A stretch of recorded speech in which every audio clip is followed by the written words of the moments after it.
أعوذ بالله من الشيطان الرجيم بسم الله الرحمن الرحيم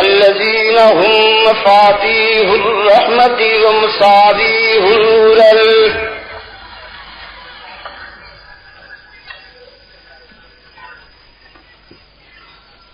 أما بعد فأعوذ بالله من الشيطان الرجيم بسم الله الرحمن الرحيم.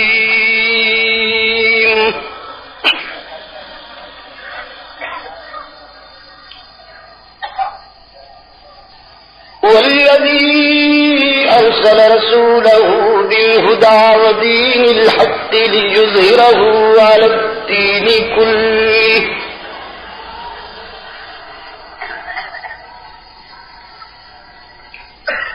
وكفى بالله شهيدا محمد رسول الله.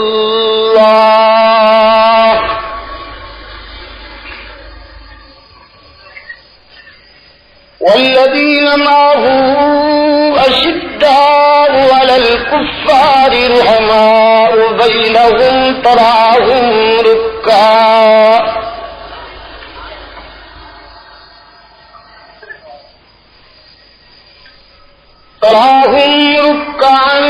سجدا يبتغون فضلا من الله ورضوانا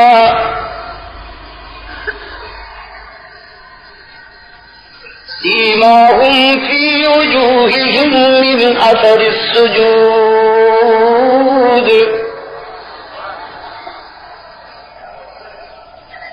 ذلك مثلهم في التوراة ومثلهم في الإنجيل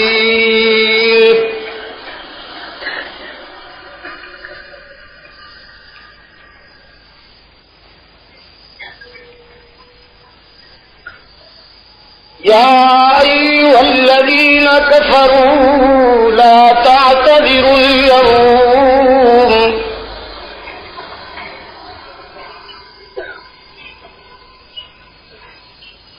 إنما تجزون ما كنتم تعملون.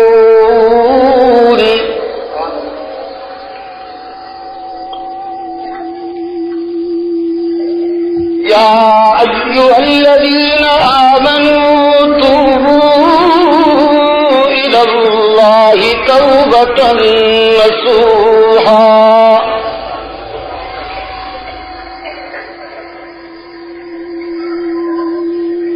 عسى ربكم أن يكفر عنكم سيئاتكم ويدخلكم جنات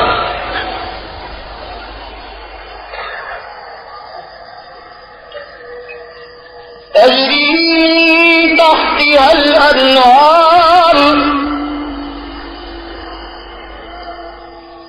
يوم لا يخزي الله النبي والذين آمنوا معه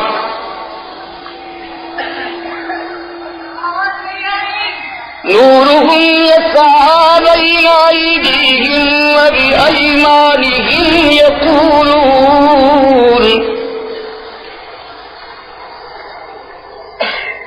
ربنا أتمم لنا نورنا واغفر لنا إنك على كل شيء قدير.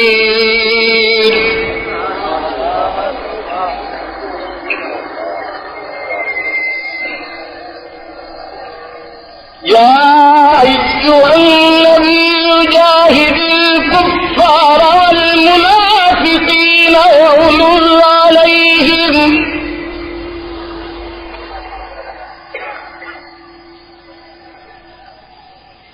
جاهد الكفار والمنافقين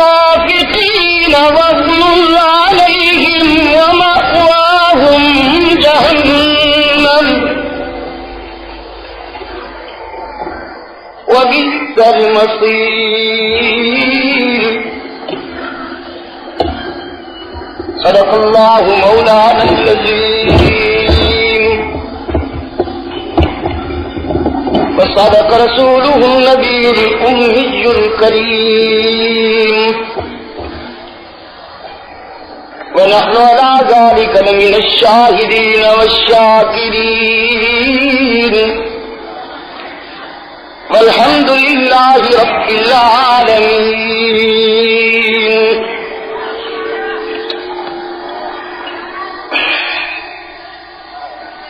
جناب صدر محترم حضرت شیخ الحدیث صاحب، علامہ حقانی صاحب، عزیز مکرم مولانا حسین احمد صاحب، جناب حافظ محمد اکرم زاہد صاحب، نیازی صاحب و دیگر علماء و کابرین اہل سنت، بزرگان محترم اور میرے قابل فخر ابابیلو،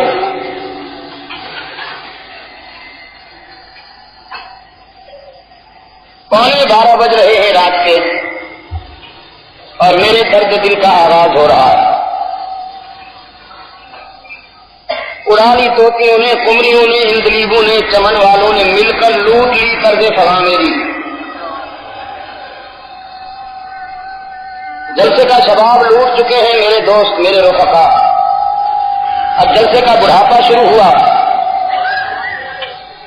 اور سونے کا وقت آیا تو مجھے حکم دیا گیا کہ میں آپ کو جگاؤں. ابھی میرا ایک عزیز کہہ رہا تھا کہ سنی سن ہو چکا ہے، لیکن آپ دیکھیے یہ سن ہونے کی علامت ہے. ایک زمانہ تھا جب ایسا تھا، لیکن اب اللہ کے فضل و کرم سے سنی کو پتہ چل گیا ہے کہ زندگی کس طرح گزاری جاتی ہے. آج کل یہ عظیم اجتماع، انسانوں کا یہ عظیم سیلاب بلا مبالغہ ہماری جد و جہد کا سنگمیل ہے، اور یہ اہل سنت و جماعت کا نمائندہ اجتماع جو بلا مبالغہ لاکھوں کا اجتماع. میں آپ کی عظمت کو سلام کرتا ہوں.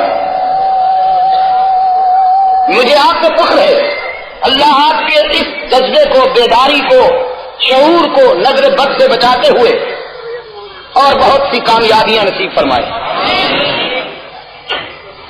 اگرچہ گھڑی 12 بجا رہی ہے، لیکن انشاءاللہ میں اپنا فرض ادا کروں گا اور جو بات کل اس میں تکمیل رہ گئی تھی اسی کو پورا کروں. میں نے آپ کو ایک سفر کے دوران غیر مسلم رائٹر اور صحافی کا واقعہ سنایا تھا جس نے کم و بیش 40,000 فٹ زمین سے اوپر مجھ سے یہ سوال کیا کہ انبیاء علیہ الصلوۃ والسلام دنیا میں کیوں بھیجے گئے؟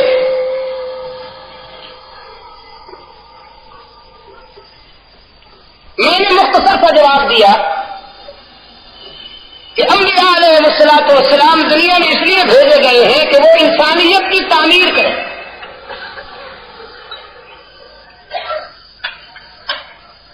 اس نے اگلا سوال کیا، انسانیت کی تعمیر کیسے ہوتی ہے؟ جب اس کے پاس اچھا بنگلہ ہو، جب اس کے پاس نئے ماڈل کی اچھی موٹر ہو، جب اس کا بینک بیلنس بہت زیادہ ہو. میں نے کہا بالکل نہیں، یہ ساری چیزیں جن کا آپ نے نام لیا ہے یہ تو یورپ کے کتوں کو بھی میسر ہے. انسان کی تکمیل ان چیزوں سے نہیں ہوتی، یہ گرد راہ ہے، منزل نہیں ہے. یہ زندگی کی ضروریات تو کہلائی جا سکتی ہیں، لیکن منزل انسانیت یہ نہیں۔ اس نے پوچھا تو پھر منزل کیا ہے؟ میں نے کہا انسان کی منزل یہ ہے اس وقت اس کی تعمیر مکمل ہو جائے، اس وقت وہ کامل ہو جاتا ہے جب اس کی زمین در در کے جھکنے کے بجائے ایک وحدہ لا شریک اللہ کے آگے جھکنے والی ہو اور وہ یکجائی ہو جائے، ہر جائی نہ رہے۔ تمام انبیاء علیہ الصلوۃ والسلام کا یہی پروگرام ہے اور یہی مشن ہے۔ قرآن پاک کا آپ مطالعہ فرمائیے، کسی ایک نبی نے کسی قبر پہ جھنڈیاں لگا کے گدی نشینی کا پیشہ اختیار نہیں کیا، کسی پیغمبر نے تعویذ گنڈے نہیں بیچے، مذہب کے نام پر غریبوں کا استحصال نہیں کیا۔ انبیاء نے اس قرآن عرض پہ کیا کیا؟ مایا بسم اللہ الرحمن الرحیم،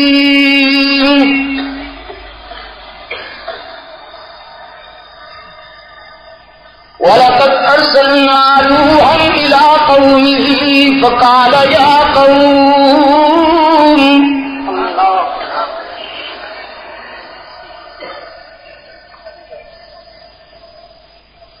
ہم نے نوح کو ان کی قوم کی طرف اپنا نمائندہ بنا کے بھیجا۔ حضرت نوح علیہ السلام نے فکر و نظر کی بلندیوں سے ہر جاریوں کو پکارا، انی لکم نذیر مبین،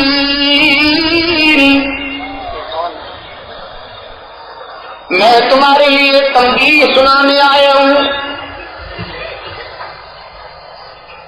تمہیں ڈرانے آیا ہوں اللہ کے غضب سے کہ اگر نمک حرامی کرو گے تم مارے جاؤ گے۔ نمک حلالی کا راستہ صرف ایک ہے کہ اللہ تعبدوا الا اللہ۔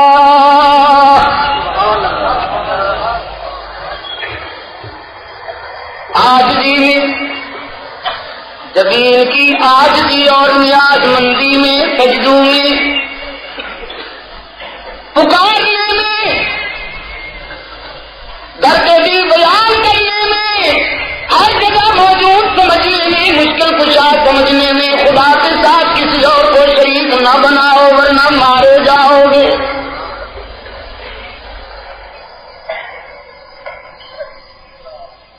ایک اور مقام پہ قرآن پاک نے حضرت شعیب علیہ السلام کے مشن کی جھلک دکھائی، فرمایا وَإِلَىٰ مَدْيَنَ أَخَاهُمْ شُعَيْبًا، ہم نے مدین کی تو کوئی خیر نہیں، انہی کا قومی بھائی حضرت شعیب کو اپنا نمائندہ بنا کے بھیجا۔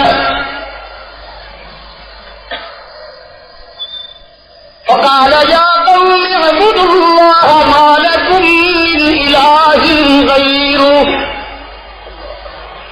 وہی بات کی حضرت شعیب نے جو حضرت نوح نے کی۔ تیسرے مقام پہ فرمایا وَإِلَىٰ عَادٍ أَخَاهُمْ هُودًا، اور ہم نے قوم عاد کی طرف ان کا بھائی حضرت ہود اپنا نمائندہ بنا کے بھیجا۔ اخاہم، ان کا قومی بھائی۔ اب تعالیٰ نے اپنے نبی کو قوم کا بھائی کہا کہ نہیں؟ کہیں خدا وہابی تو نہیں ہو گیا؟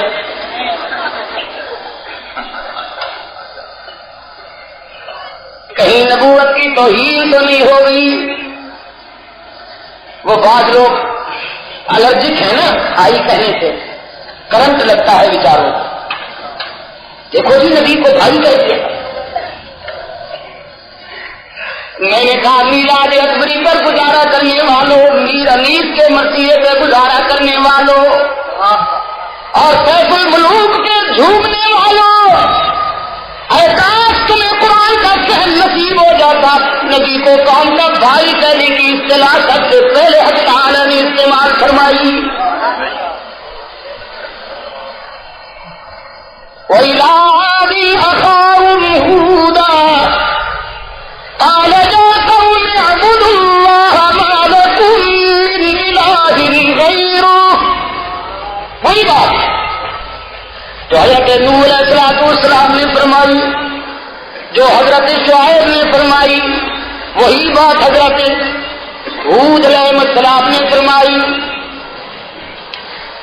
ایک اور مقام پہ فرمایا وَإِلَىٰ ثَمُودَ أَخَاهُمْ صَالِحًا، اور ہم نے قوم سمود کی طرف ان کا قومی بھائی سمود کو اپنا نمائندہ بنا کے بھیجا۔ فقال يا قوم اعبدوا الله ما لكم من إله غيره۔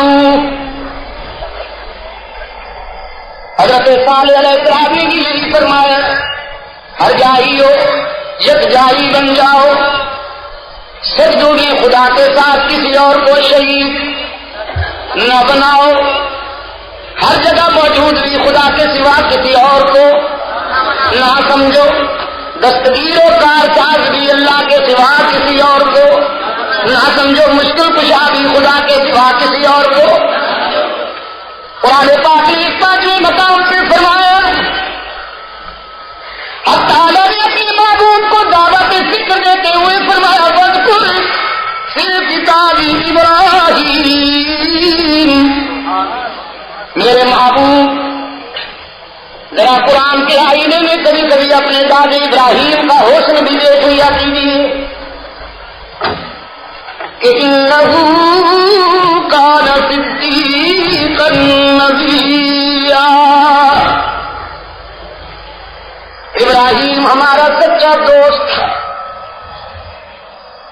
ہم نے ابراہیم علیہ السلام کو اپنی نعمتوں سے مالا مال کیا، ابراہیم کے سر پہ نبوت کا تاج رکھا، ابراہیم پر آپ کو گلزار بنایا، ابراہیم کو اپنا دوست چن لیا، صراط مستقیم عطا کیا۔ ہم نے لطف و عطا میں حد کر دی، لیکن ابراہیم نے بھی دوستی اور وفا میں حد کر دی۔ کراچی کے روشن ضمیروں، عزیز نوجوانوں، تعلق میں اور رابطے میں ہر شخص جانتا ہے کہ یہی ہوتا ہے، تعلق میں اور دوستی میں کچھ دینا پڑتا ہے، کچھ لینا پڑتا ہے، یہی دستور ہے نا تعلق کا۔ ساری دنیا میں تعلقات کا اصول یہی ہے کہ کچھ دینا پڑتا ہے اور کچھ لینا پڑتا ہے، مگر سوائے پاکستان کے بدنصیب مرید کے کہ اس مظلوم کو ہمیشہ پیر صاحب کی خدمت میں دینا ہی پڑتا ہے، یعنی یہ نعرے کی جگہ ہے تو مقام افسوس ہے۔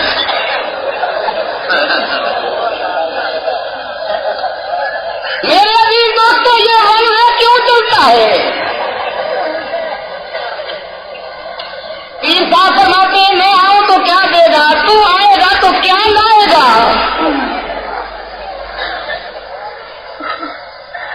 سنا ہے کہ کوئی حضرت صاحب کسی ندی کے کنارے پانی پی رہے تھے، پاؤں پھسلا تو اندر جا پڑے، بہاؤ تیز تھا، پانی کے ساتھ بہتے چلے جا رہے ہیں اور پکارتے بھی جا رہے ہیں بچاؤ بچاؤ۔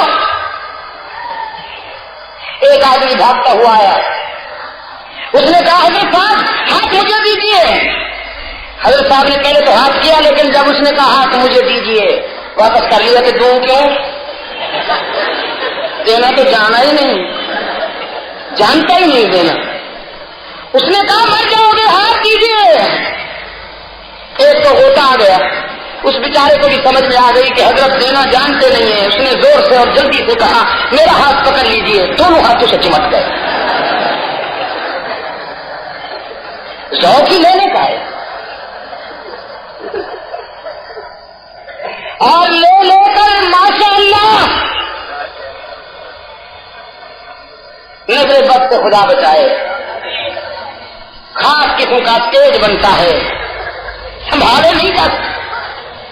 جنگ پہ آج دوسرے اخباروں پہ تصویر آئے تو آدھا صفحہ چاہیے حضرت صاحب کے توند کے لیے، اس لیے کہ رحمت للعالمین کے دین کی محبت اور عقیدت میں اور حضور کے عشق میں سوکھ سوکھ کر حضرت ابراہیم علیہ السلام کے بارے میں رب کائنات نے فرمایا انہ کان صدیقا نبیا، وہ میرا سچا دوست تھا۔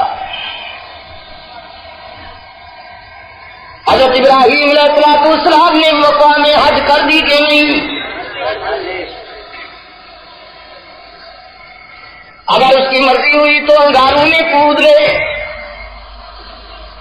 اگر اس نے امتحان لینا چاہا تو وطن چھوڑ کر مہاجر بنے اور فلسطین پہنچ گئے،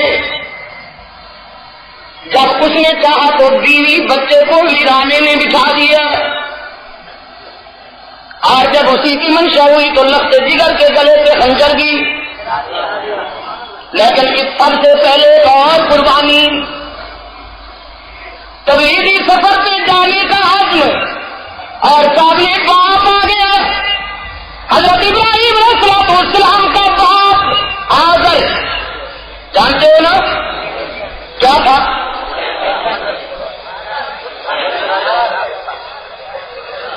نہیں سوچ غور نہیں کیا آپ، میں بتاتا ہوں آپ کو، بت لگا رکھی ہے آپ نے، مجاور تھا، مجاور۔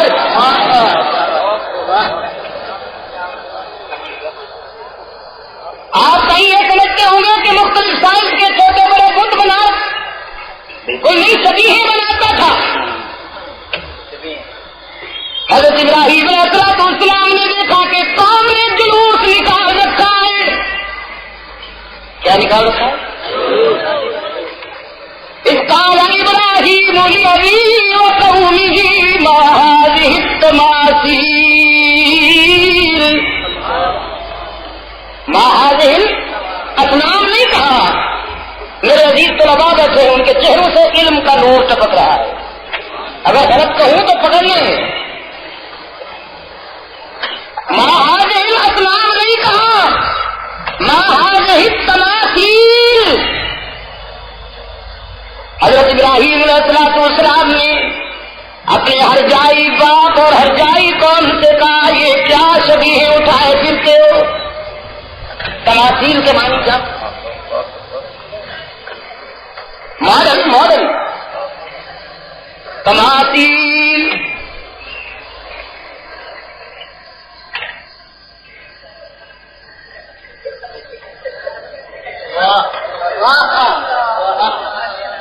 کچھ سمجھ میں آئے؟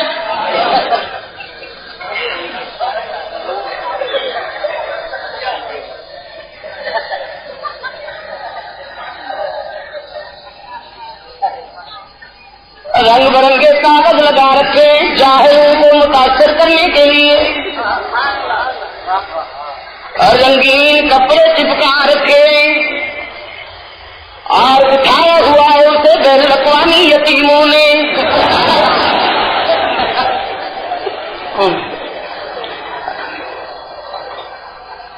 ان سے مرادیں مانگی جا رہی ہیں، ان سے بیٹے مانگے جا رہے ہیں، آج بھی مانگے جاتے ہیں کہ نہیں؟ وہ نتیجے میں غرق ہونے کے لیے جا رہے ہوتے ہیں اور جاہل کہتے ہیں بیٹا دے دے، اجڑی ہوئی بوڑھی کہتی ہے نواسا دیتا جا، وہ کہتے ہیں ہم ڈوبنے کے لیے جا رہے ہیں، تمہیں بیٹے کہاں سے لا کے دیں؟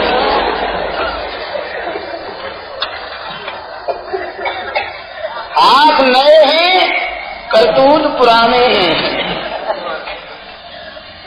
نئی کوری نہیں لائے، پہلے بھی یہی ہوتا تھا۔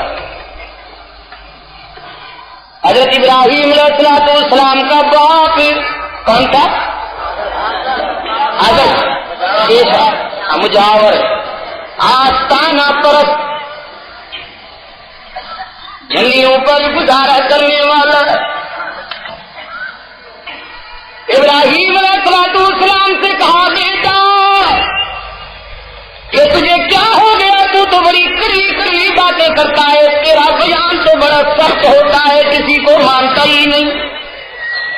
آجا میرے ساتھ، آجا مزے کرے گا۔ صبح سویرے اپنے آستانے سے تھوڑی سی مٹھائی ڈال دیتا ہوں، سارا دن آمدنی ہوتی رہتی ہے۔ لیکن ابراہیم علیہ السلام نے فرمایا باپ جی، مفادات کو دیکھوں یا عقبہ کو دیکھوں، اس نے مجھے اپنی نمائندگی کی سعادت سے نوازا ہے، میں خدا کو کیسے ناراض کر دوں؟ تو اب باپ نے ذرا تلخ لہجے میں دھمکی دی، خطرہ ہے کہ تیری جان چلی جائے۔ ابراہیم علیہ السلام نے دیکھا ایک طرف کتنی محبت، دوسری طرف اس کی منشا۔ کراچی کے روشن زمینوں مجھے بتاؤ نا، ابراہیم علیہ السلام نے باپ کے لیے خدا کو ترک کر دیا یا خدا کے لیے باپ کو قربان کر دیا؟ تو ابراہیمی ملت کے سرفروشوں، ابراہیمی ملت کے رضاکاروں، آپ کو اپنی زندگی کا طریقہ سکھایا ہے آپ کی جد ملت ابراہیمی کی اساس نے۔ اور میں کہا کرتا ہوں آئیے نا ظرف ابراہیمی جیسا کہ جب بیٹا ہے تو اس کی منشا کے باپ کو قربان کر دیا، جب باپ بنا تو اس کی منشا کے بیٹے کو قربان کر دیا۔ ساری زندگی کے دونوں نازک رشتے ابراہیم علیہ السلام نے اس کی منشا پر قربان کرنے کا طریقہ سکھایا۔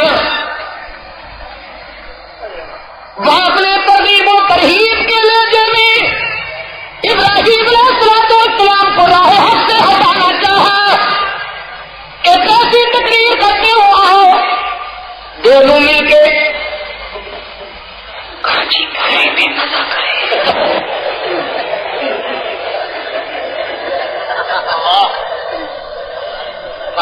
صدقے جاؤں امام الموحدین ہے نا ابراہیم، فرماتے یہاں ہوتی یہ بتعبد ما لا يسمع ولا يبصر ولا يغني عنك شيئا یا ربی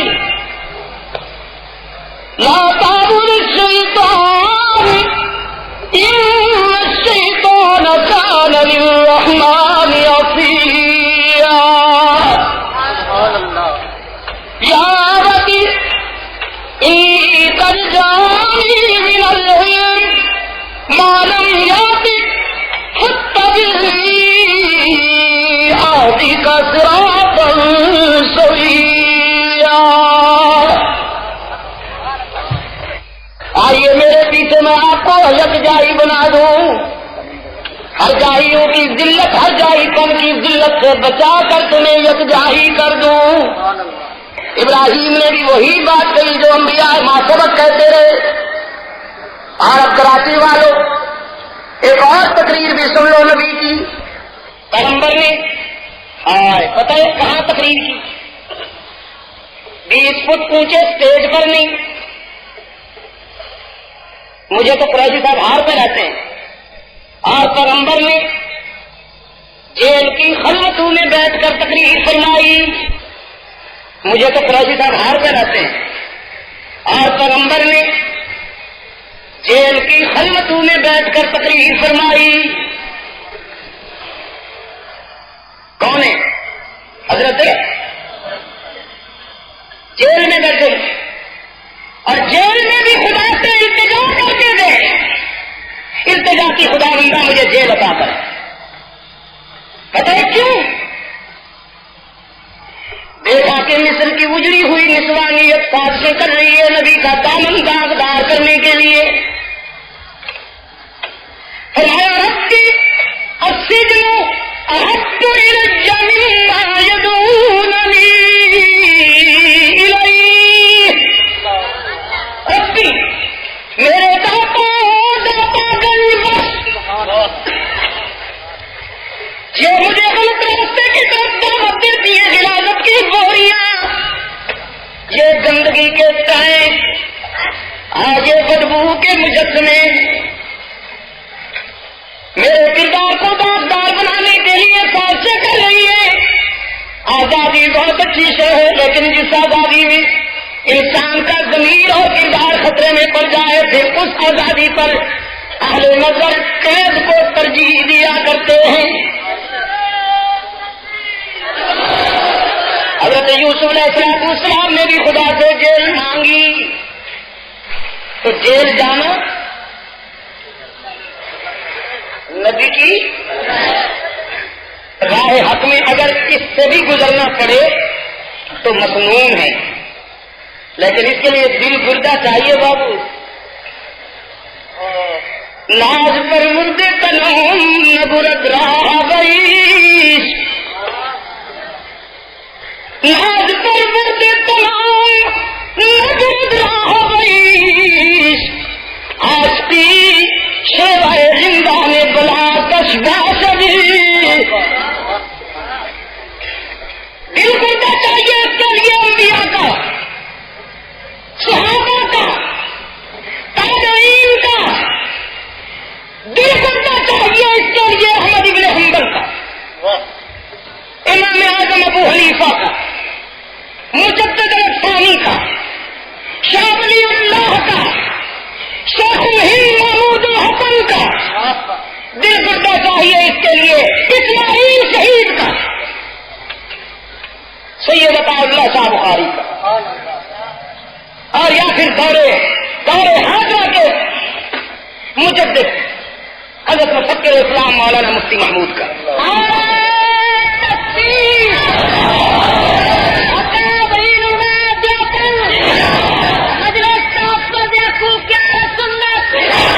یہ راستہ بڑا کٹھن ہے۔ رب کائنات نے سنا فاستجاب لہ ربہ، یوسف کے داتا نے یوسف کی التجا قبول کر لی اور جیل پہنچے ودخل معہ السجن فتیان، دو اور نوجوان بھی یوسف کے ساتھ جیل میں آئے۔ قال احدہما انی ارانی اعصر خمرا وقال الاخر انی ارانی احمل فوق رأسی خبزا تأکل الطیر منه نبئنا بتأویلہ انا نراک من المحسنین۔ ان دونوں نوجوانوں نے حضرت یوسف علیہ السلام کے سامنے اپنا خواب بیان کیا۔ ایک نے کہا میں نے خواب دیکھا ہے انگور نچوڑ رہا ہوں، دوسرے نے کہا میں نے خواب دیکھا ہے کہ سر پہ کھانا اٹھا کے جا رہا ہوں، پرندے کھا رہے ہیں۔ اے روشن چہرے والے، چہرے بھی تو بتاتے ہیں نا، ایسی زندہ صافات چہرے بتاتے ہیں۔ اے روشن چہرے والے، ذرا بتائیے نا ان خوابوں کی تعبیر کیا ہے؟ حضرت یوسف علیہ السلام نے فرمایا لا یأتیکما طعام ترزقان الا نبأتکما بتأویلہ، تمہیں خوابوں کی تعبیر بتاتا ہوں، دوپہر کا کھانا آنے سے پہلے بتاتا ہوں، بفور لنچ بتاتا ہوں، لیکن خوابوں کی تعبیر سننے سے پہلے میرے ایک سوال کا جواب دے دو، میں اپنے ضمیر کو ٹٹول کر یا صاحب السجن احباب متفرقون خیر، اے جیل کے دوستو یا صاحب السجن، تو مقام تو قرآن پاک میں پیغمبر نے اپنے ساتھ بیٹھنے والوں کو صاحب، ایک جیل کی کی تنہائیوں میں حضرت یوسف علیہ السلام نے اپنے ساتھ بیٹھنے والوں کو صاحب کہا، اور ایک غار ثور کی خلوتوں نے رحمت للعالمین نے اپنے یار کو صاحب کہا۔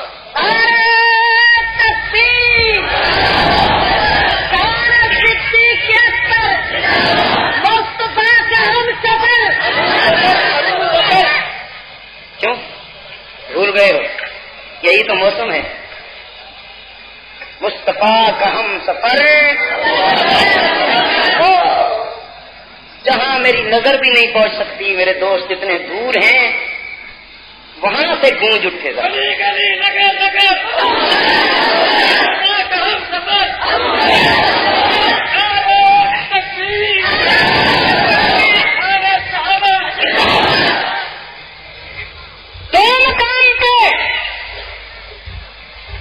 اور یہاں پر سچائیوں میں چور بازاری کے عادی مجرم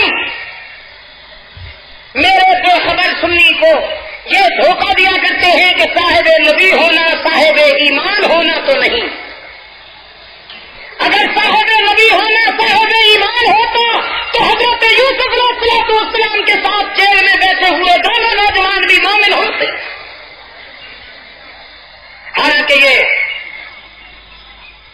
ایسی دیدہ دلیری ہے، چوری اور سینہ ساری ہے کہ قرآن کی روح تڑپ جائے۔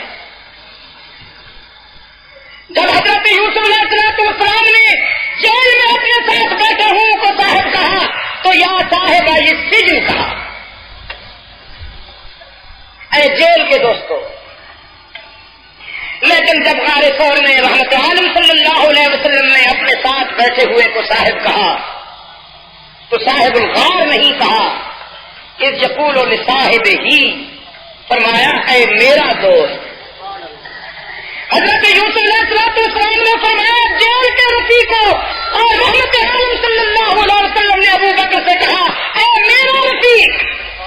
وہاں رفاقت کی نسبت ہے جیل کی طرف اور یہاں رفاقت کی نسبت ہے نبوت کی طرف۔ یہی وجہ ہے کہ جو یوسف کے ساتھ بیٹھے تھے وہ چند لمحوں کے بعد بچھڑ گئے، اور غار ثور میں جو اپنی گود میں محمد کے سلائے بیٹھا تھا وہ اس وقت بھی ساتھ تھا، آج بھی ساتھ۔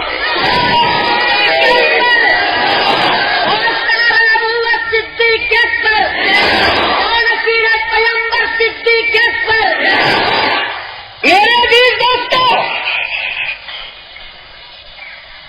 حضرت یوسف علیہ السلام نے فرمایا تمہارے خوابوں کی تعبیر تو بتائی جائے گی، پہلے ذرا یہ بتاؤ الباب متفرقون خیر ام اللہ الواحد القہار۔ ذرا دل کی گہرائیوں سے پوچھ کر بتاؤ کہ ہر جگہ موجود کون؟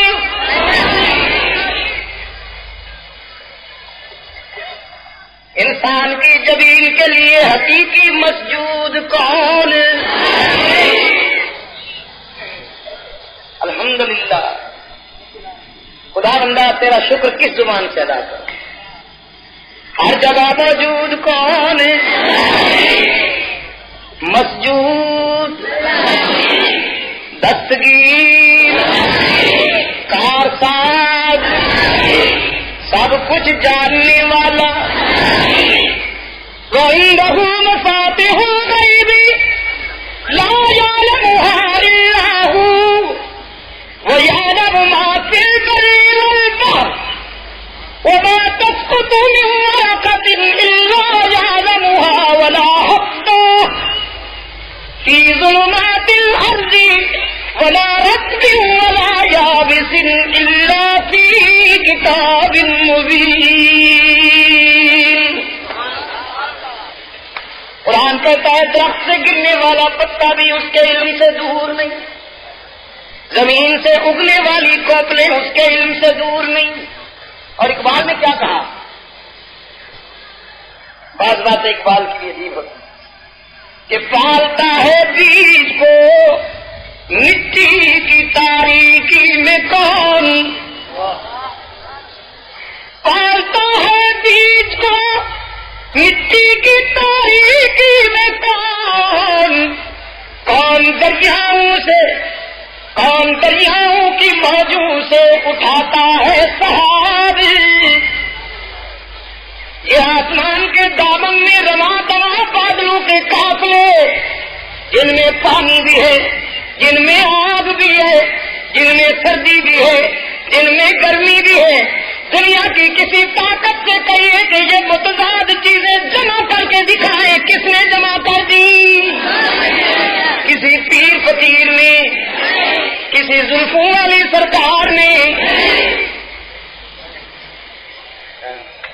پالتا ہے بیج کو مٹی کی تاریکی میں کون، اور کون دریاؤں کی موجوں سے اٹھاتا ہے سحاب، کون لایا کھینچ کر پچھم سے بادے سازگار، آنکھ یہ کس کی ہے، کس کا ہے یہ نور آفتاب،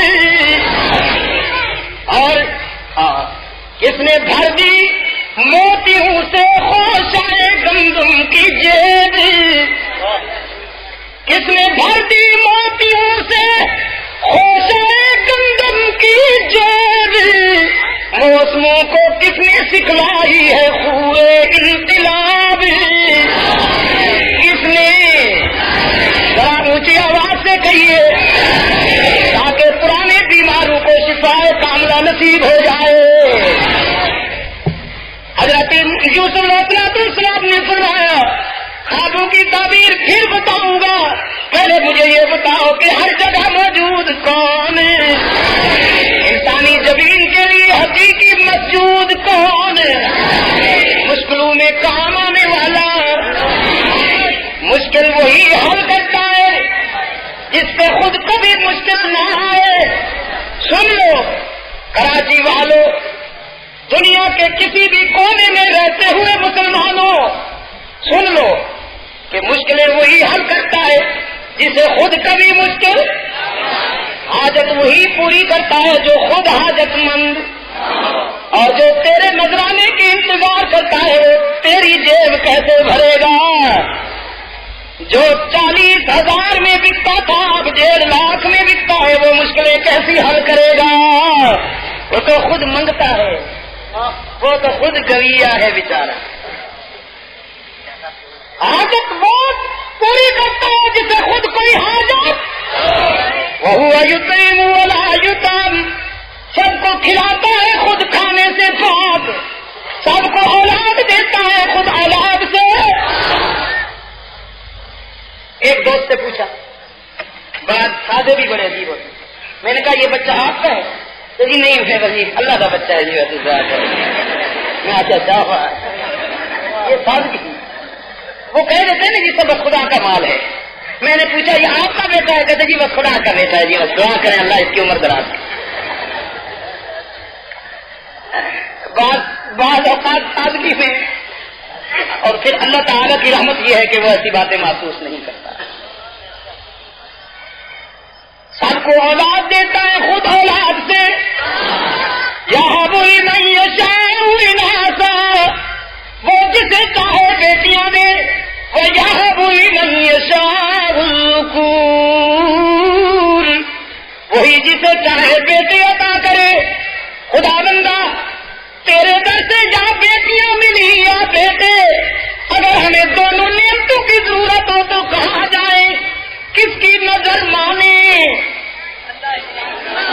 خدا رب العالمین نے فرمایا او یزوجہم ذکرانا و اناثا، کوئی دینے والا نہیں، سب کاروبار ہے، سب بزنس ہے، وہی چاہتا ہے جسے دیتا ہے، اور جسے نہیں دیتا دنیا کی کوئی طاقت اسے نہیں عطا کر سکتی۔ بیٹا بھی دیتا ہے، بیٹیاں بھی دیتا ہے، وَيَجْعَلُ مَن يَشَاءُ عَقِيمًا، اور نہیں دیتا تو ایک بھی نہیں دیتا۔ کون؟ میرے عزیز دوستو، انبیاء علیہ الصلوۃ والسلام کو مشکلیں آئی کہ نہ آئی؟ سب سے پہلا پیغمبر ابو البشر، سلسلہ آدمیت کا حرف آغاز حضرت حضرت آدم علیہ السلام پہ مشکل آ گئی اور روتے ہوئے عرض کرتے ربنا ظلمنا انفسنا وإن لم تغفر لنا وترحمنا لنكونن من الخاسرین. میرے داتا اگر تو نے لطف و کرم نہ فرمایا، اگر تیری نظر شفقت شامل حال نہ رہی تو ہمارا سفینہ کبھی کنارے لگ سکتا ہی نہیں. جب مشکل آئی تو حضرت آدم علیہ السلام نے کس کو پکارا؟ قرآن کہتا ہے وَذَنُّونِ، ذرا اس مچھلی والے کی بات بھی یاد کرو نا.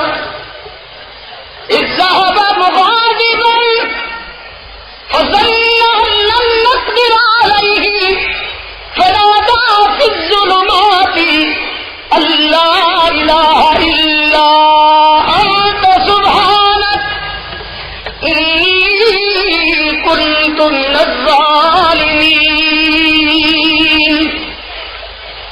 رات کی تاریکی میں، دریا کی گہرائی میں، شکم ماہی میں حضرت یونس کے لبوں پہ کس کا نام آیا؟ کراچی والوں.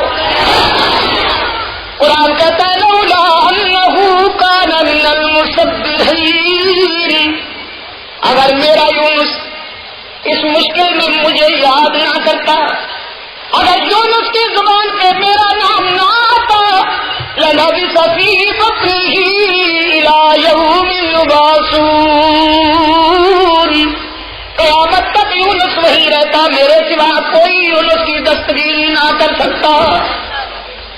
حضرت یونس پہ مشکل آئی، کس نے بچایا؟ حضرت یوسف پہ مشکل آئی، ہاں بھائی آئے ہیں جناب یوسف کے سامنے کھڑے ہیں، کنویں میں ڈالنے والے. کون؟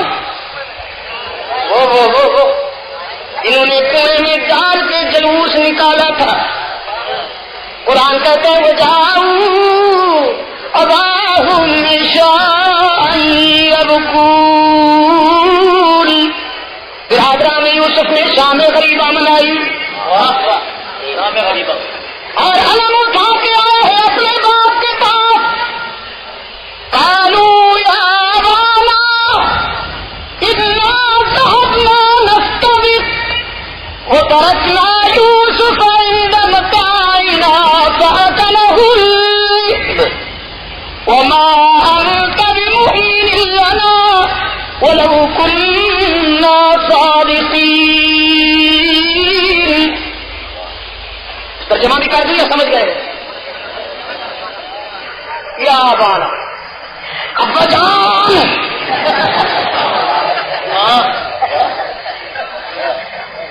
ہم جنگل میں گئے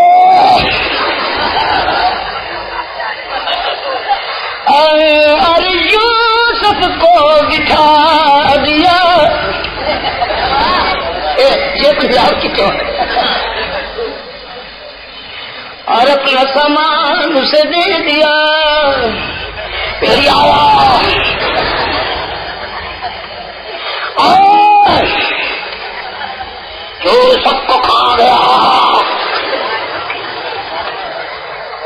جان ہم جھوٹ نہیں بولتے، مکارو آدھی مجرموں ہو، جانی پہچانی شخصیت ہو، شخصیت ہو، فنکارو.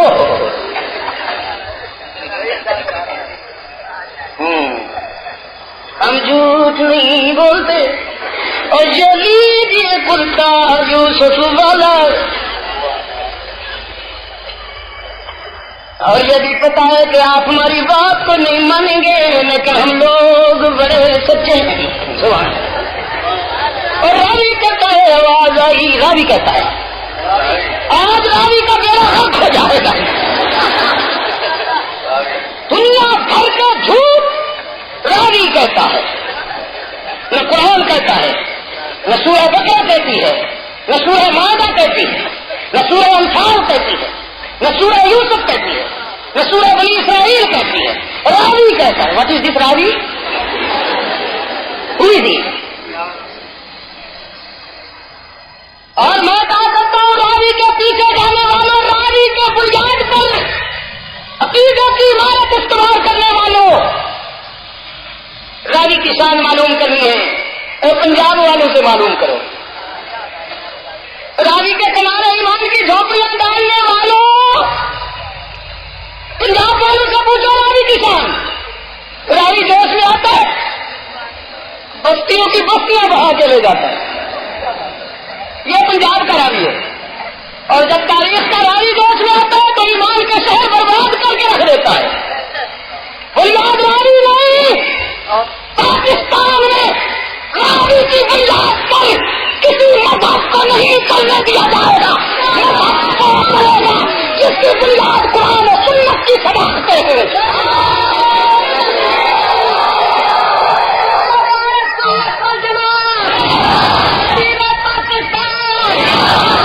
چوروں کا تعاقب جاری رہے انشاءاللہ. چوروں کا تعاقب آپ میرے ساتھ ہیں کہ نہیں؟ میرا امیر یہ درویش ابھی قرارداد پاس کروا رہا تھا آپ سے کہ ہمیں فلاں جگہ بات کرنے کا موقع دیا جائے. حضرت کاغذی کارروائیوں کا زمانہ چلا گیا انشاءاللہ. اب اہل سنت و جماعت اپنے حقوق کو بچانے کے لیے بیدار ہے اللہ کے فضل سے. یہ میں جذباتی باتیں نہیں کر رہا ہوں، جذباتی باتیں نہیں کر رہا ہوں. اور میں کراچی کا پشاور تک کوٹا تک میں نے جو منظر دیکھا ہے اللہ کے فضل و کرم سے، تو اس مشاہدے کی بنیاد پہ آپ کو بتا رہا ہوں کہ پاکستان کا سنی صحابہ کے رضاکار، صدیق و عمر کے سپاہی اللہ کے فضل و کرم کے ساتھ اب بیدار بھی ہیں اور باشعور بھی ہیں. اب ان کے مستقبل کو کوئی نہیں لوٹ سکے گا. آپ کہتے ہیں مصر میں ہمیں یوم فاروق اعظم منانے کی اجازت ہو. میں کہتا ہوں یہ جلوس کیوں نکلے ہوئے ہیں؟ یہ خون آسان جلوس.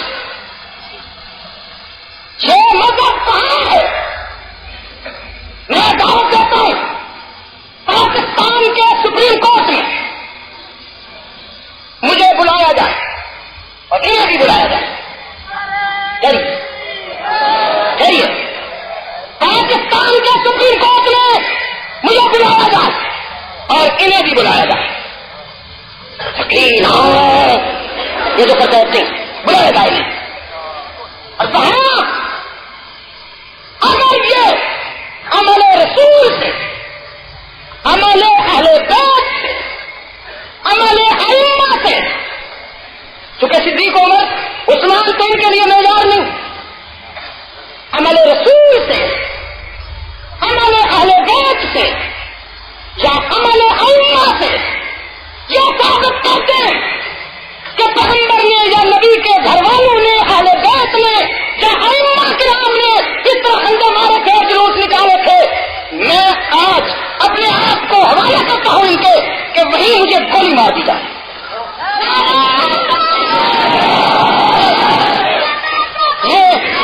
میں جھوٹا ثابت ہو جاؤں گا، لیکن میں ثابت کروں گا کہ اسلام کا مزاج یہ ہو کہ خوشیوں میں شکر کا حق ادا کر دو اور غموں میں صبر کا حق ادا کر دو. میں ثابت کروں گا کہ رسول نے بھی صبر کیا. میں ثابت کروں گا کہ سیدہ فاطمہ نے بھی صبر کیا. میں ثابت کروں گا کہ امیر المومنین حضرت علی نے بھی صبر کیا، حضرت حسنین نے بھی صبر کیا، ائمہ مجتہدین نے بھی صبر کیا. لیکن یہ سب کچھ نکالا جاتا ہے. ہمیں کہا جاتا ہے کہ کبھی پورا سال تو آپ چاہیں گے 10 دن ان بیچاروں کو دے دیں. یہ خوبری 10 دن تو بڑی شے ہے مائی ڈیئر. آگ لگانے کے لیے 10 منٹ بھی بہت ہوتے ہیں، 10 سیکنڈ بھی بہت ہوتے ہیں.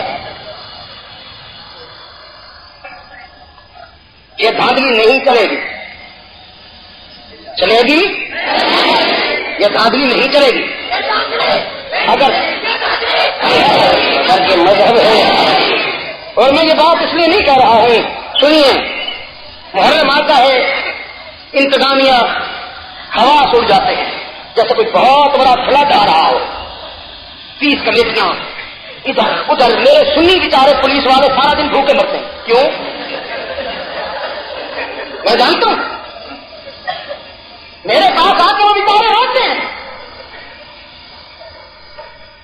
اچھی بات، میرے عزیز دوستوں، میں آپ سے یہ کہہ رہا تھا کہ جب حضرت یوسف علیہ السلام کے بھائیوں نے حضرت یعقوب علیہ السلام کے سامنے یوسف کا کرتا پیش کیا، کیا جھوٹ نہیں بولتے؟ حضرت یعقوب علیہ السلام نے اپنے لفظ جگر کے کرتے کو دیکھا الٹ پلٹ کے، فرمایا کوئی گریجویٹ بھیڑیا تھا، میرے بیٹے کو کھا گیا، لیکن کرتے سے تو ایک بھی دانت نہیں لگا، کوئی آکسفورڈ کا پڑھا لکھا معلوم ہوتا ہے۔ بل سولت لكم انفسكم امرا، یہ سارا تمہارا فن معلوم ہوتا ہے ظالموں، میرے بیٹے کو گم کر کے بھی تم آئے ہو، اب بھی تم کرتے ہو، لیکن میں اپنے بیٹے کے مطابق دل خراش صبر سننے کے باوجود تمہارے ساتھ ماتم میں شریک نہیں ہوں گا، فصبر جمیل، میں تو صبر کرنے والوں میں سے ہوں۔ اب کچھ سمجھ میں آیا آپ کے؟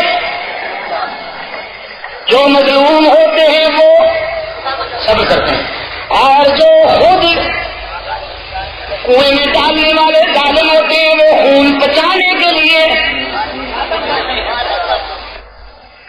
حضرت یوسف علیہ السلام پہ مشکل آئی، کسے پکارا یوسف نے؟ سنیے، یہی بھائی آئے ہیں غلہ لینے کے لیے، اور ابن یعقوب بیٹھا ہوا ہے تخت مصر پر، پاؤں کے نیچے مصر کا تخت، سر پر نبوت کا تاج، سامنے کھڑے کنویں میں ڈالنے والے محب مومن آئے ہوئے ہیں۔ حضرت یوسف علیہ السلام نے بھی پہچان لیا، انہیں بھی شبہ ہو گیا کہ یہ تیرا جانا پہچانا لگتا ہے۔ جناب یوسف علیہ السلام نے فرمایا هل علمتم ما فعلتم بيوسف اذ انتم جاہلون، کیوں جناب، کچھ یاد ہے تم نے یوسف کے ساتھ کیا کیا تھا ماضی میں؟ بیچاروں کو صبح تو پہلے ہی تھا، اب اسی کی زبان سے انہی کا نام سن کر چکرائے، کہنے لگے اِنَّكَ لَأَنْتَ یوسف، کہیں آپ وہی یوسف تو نہیں؟ قال انا یوسف وهذا اخی، الحمدللہ میں وہی یوسف ہوں اور یہ میرا بھائی ہے بنیامین۔ وہ کہتے ہیں ہم نے تو آپ کو کنویں میں ڈالا تھا، آپ یہاں کیسے؟ پیغمبر کی عظمت پہ قربان جاؤں، جواب سنیے نا، فرماتے ہیں تم نے کنویں میں ڈالا تھا، تم مٹانا چاہتے تھے، لیکن میرے وارث نے مجھ پہ کرم کر دیا، لقد من اللہ علینا، یہ نہیں آتا ہو بادشاہ پیر کامل سی میرا، تم میرا کیا بگاڑ سکتے تھے، پیر کامل تھا۔ اور اگر یوسف یہ کہتا بھی تو بات کچھ بنتی کہ یوسف کا پیر یعقوب، باپ بھی ہے، پیر و مرشد بھی ہے۔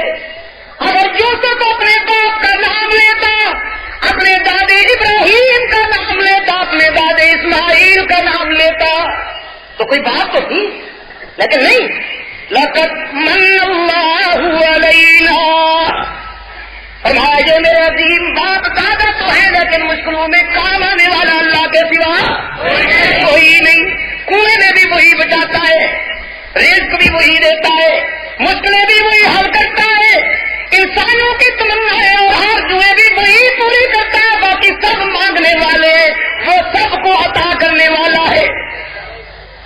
تو مشکل کشا کون؟ کراچی کے روشن ضمیروں، حاجت روا کون؟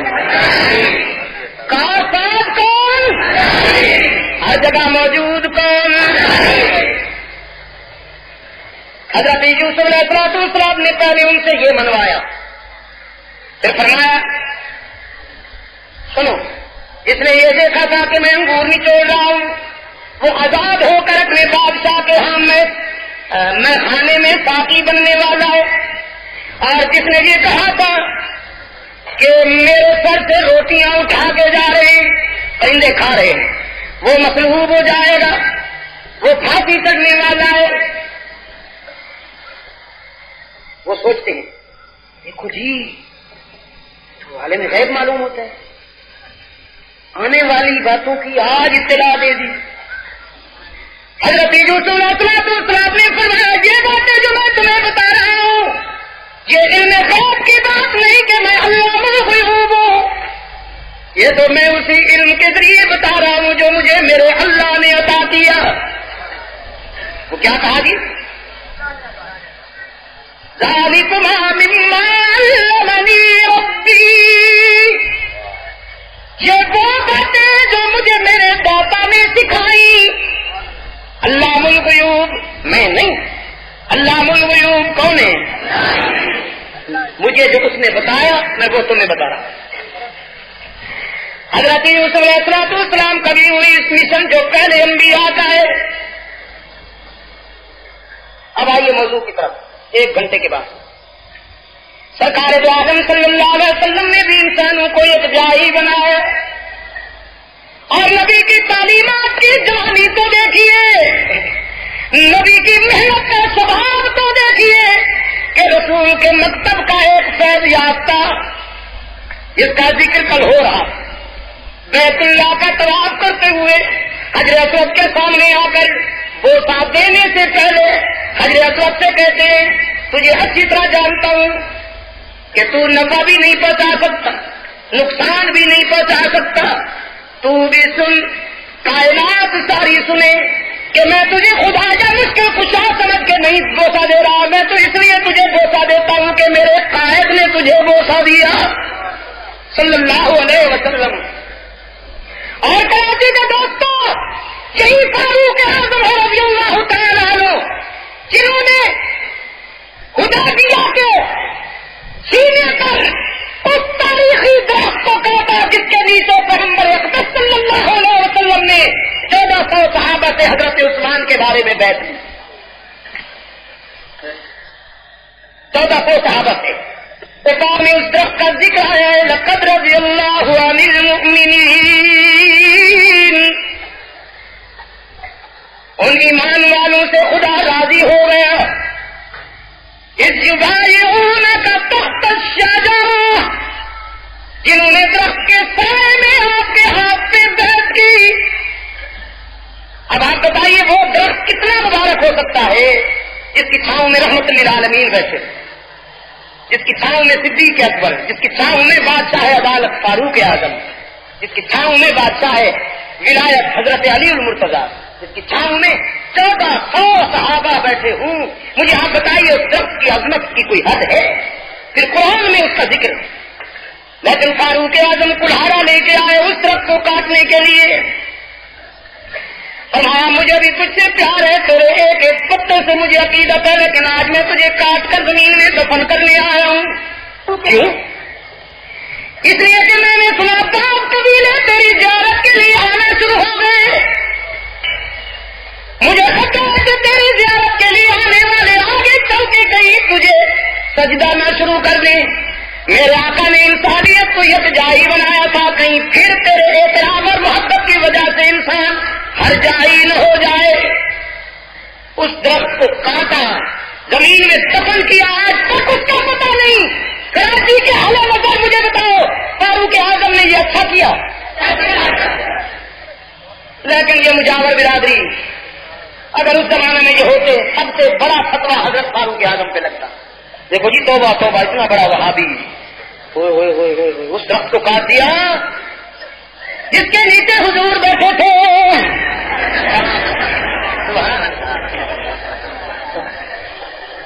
جس کے سامنے حضرت صدیق اکبر نے ڈیرے لگائے تھے،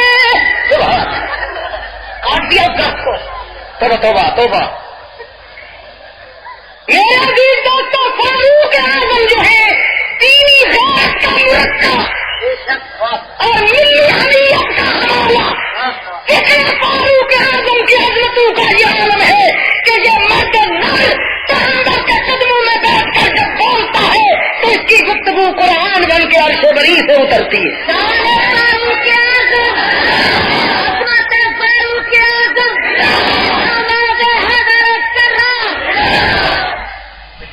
فاروق اعظم رضی اللہ تعالیٰ عنہ نے رائے دی، آقا یہ بدر کے غزوے کے نتیجے میں جنگی قیدی بن کے آنے والے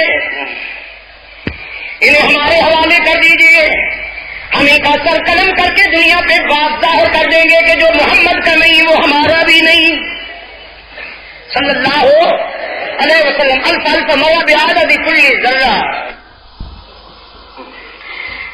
صدیق اکبر رضی اللہ تعالیٰ نے اس سے پہلے تجویز کر چکے تھے، آقا اس نے سلوک فرمائی، آزاد کر دیجیے، فدیہ لے کر آزاد کر دیجیے. سرکار دو عالم صلی اللہ علیہ وسلم نے فرمایا، عمر جلالی ہونا تو باتیں بھی جلالی کرتے تھے.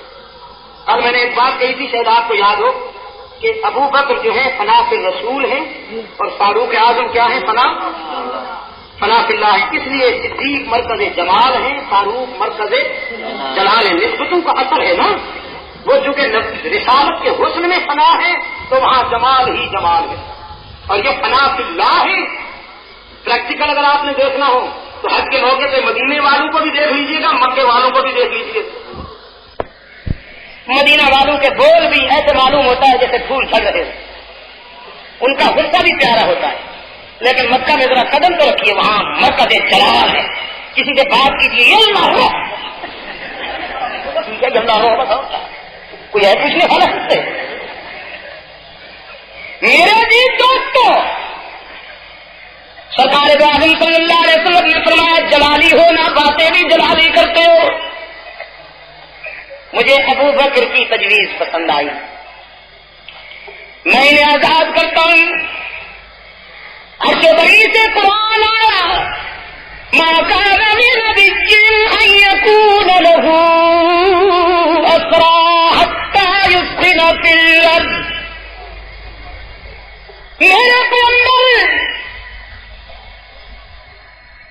یہ بات کچھ موضوع نہیں لگی کہ اسلام کے دشمن مسلمانوں کے خون بہانے والے جب آپ کے سامنے آئے، جنہوں نے مسلمانوں کے بچوں کو سنگینوں پر لٹکایا، جنہوں نے سمیہ کو ٹکڑے ٹکڑے کیا، جن کی ظالمانہ کارکردگی کے نتیجے میں حضرت حمزہ سید الشہداء کے جسم کو 11 ٹکڑے ہونا پڑا، جن کے تحسیانہ اور آدم خور ذوق کے نتیجے میں خبیب کو انگاروں پر لٹایا گیا، بلال کے سینے پہ بھاری پتھر رکھے گئے، جنہوں نے ملت اسلامیہ کی بہو بیٹیوں کے سر سے دوپٹے اتارے، جنہوں نے مسلمانوں کا خون بہایا، آج ان کے خون سے بھی دھرتی کا سینہ رنگین ہونا چاہیے تھا.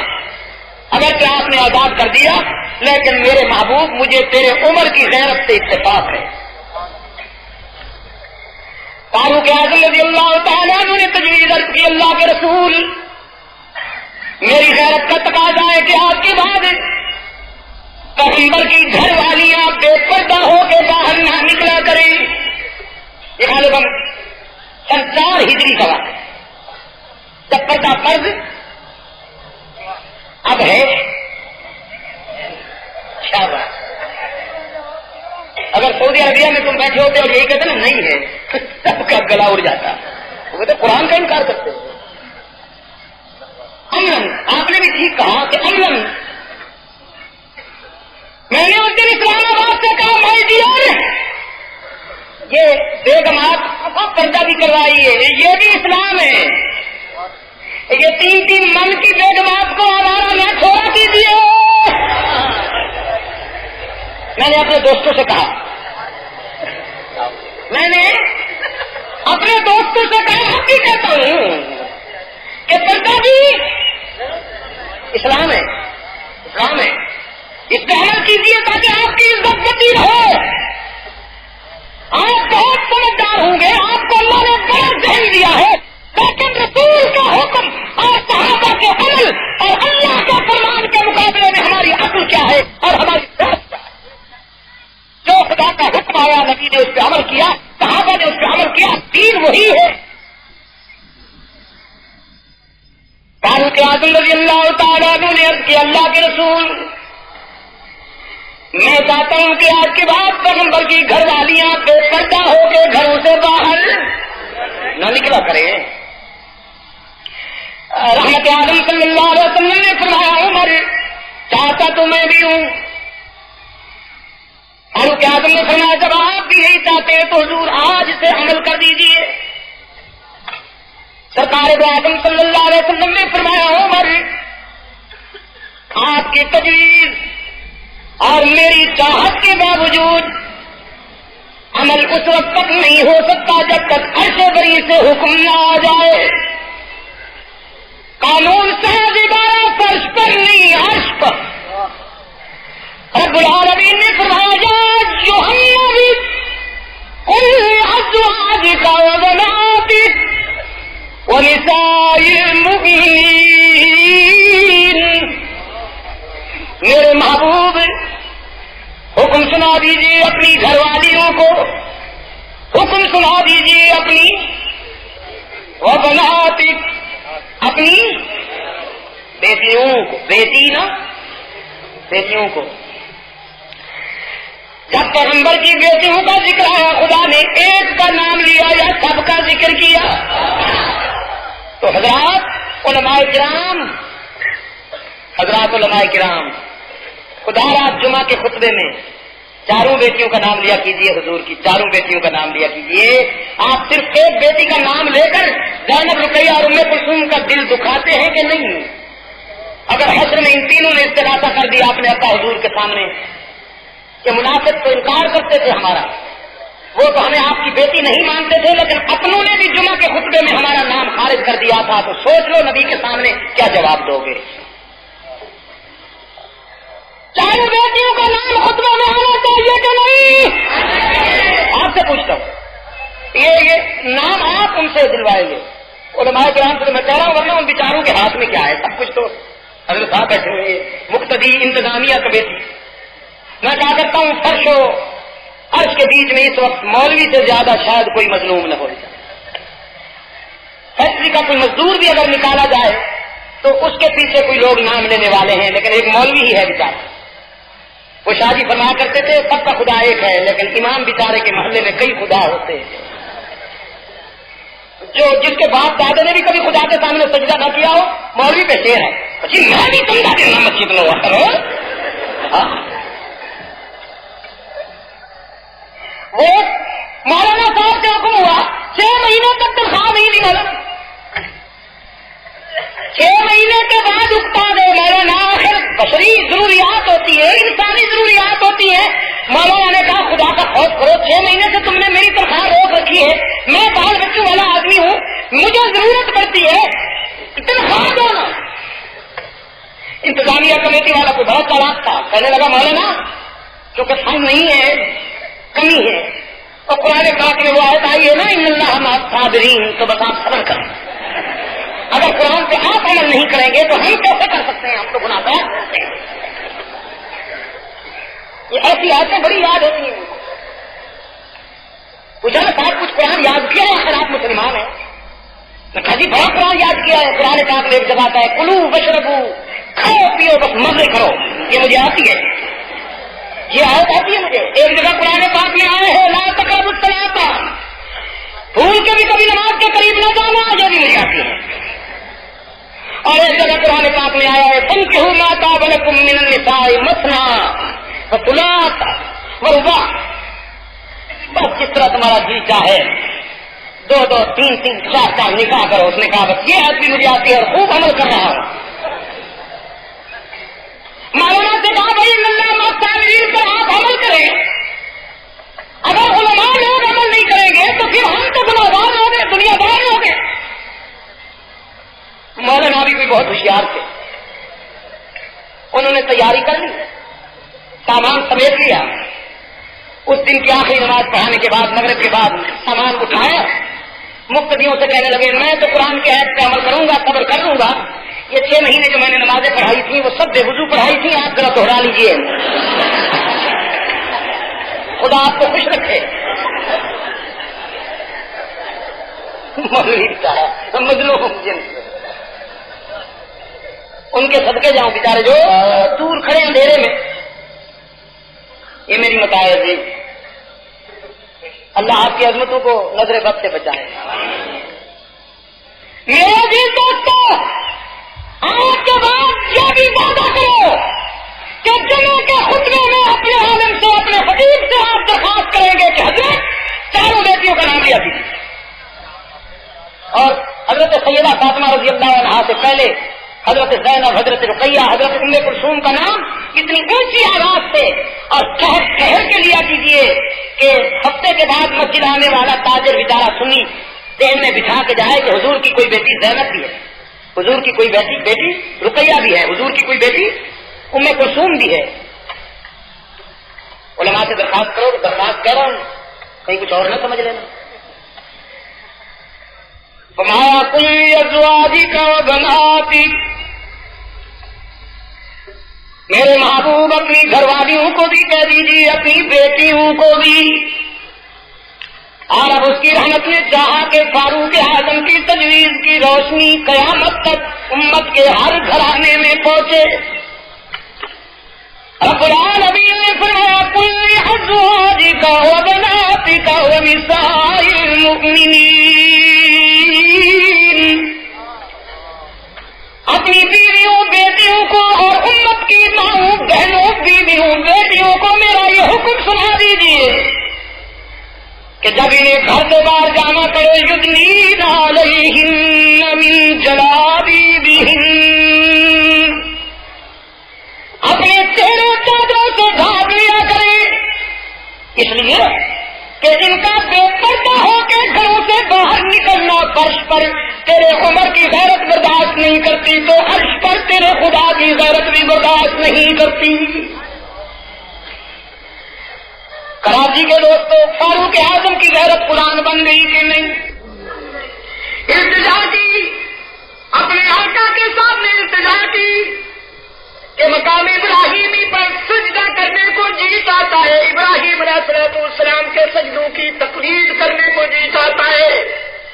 اور رحمت عالم صلی اللہ علیہ وسلم نے فرمایا عمر جی تو میرا بھی چاہتا ہے کہ ابراہیم میرے دادا ہیں، جس طرح میں نے تجھے خدا سے مانگا میرے دادا ابراہیم نے بھی مجھے خدا سے طلب کیا. عمر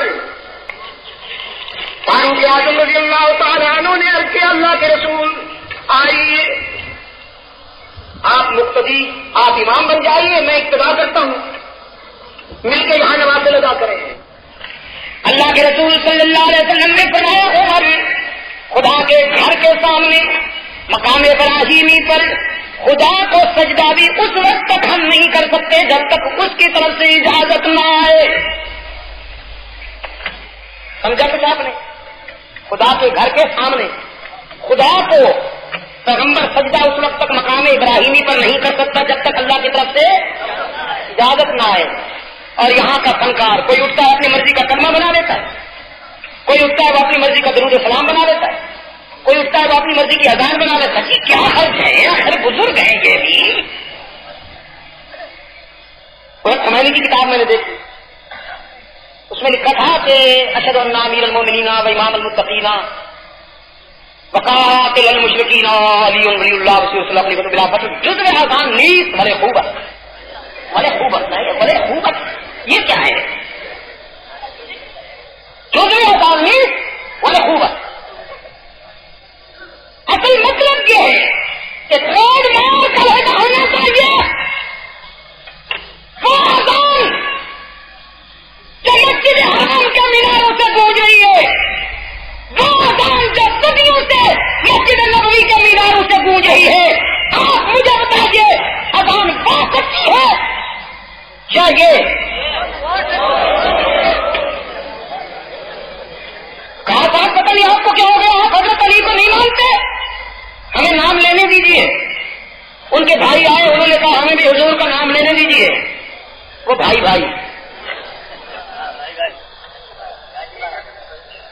جی انہوں نے علی کا نام کے بعد میں اضافہ کیا, انہوں نے نبی کا نام پہ. میں نے کہا محبت ہمیں بھی ہے حضرت علی سے, محبت ہے کہ نہیں؟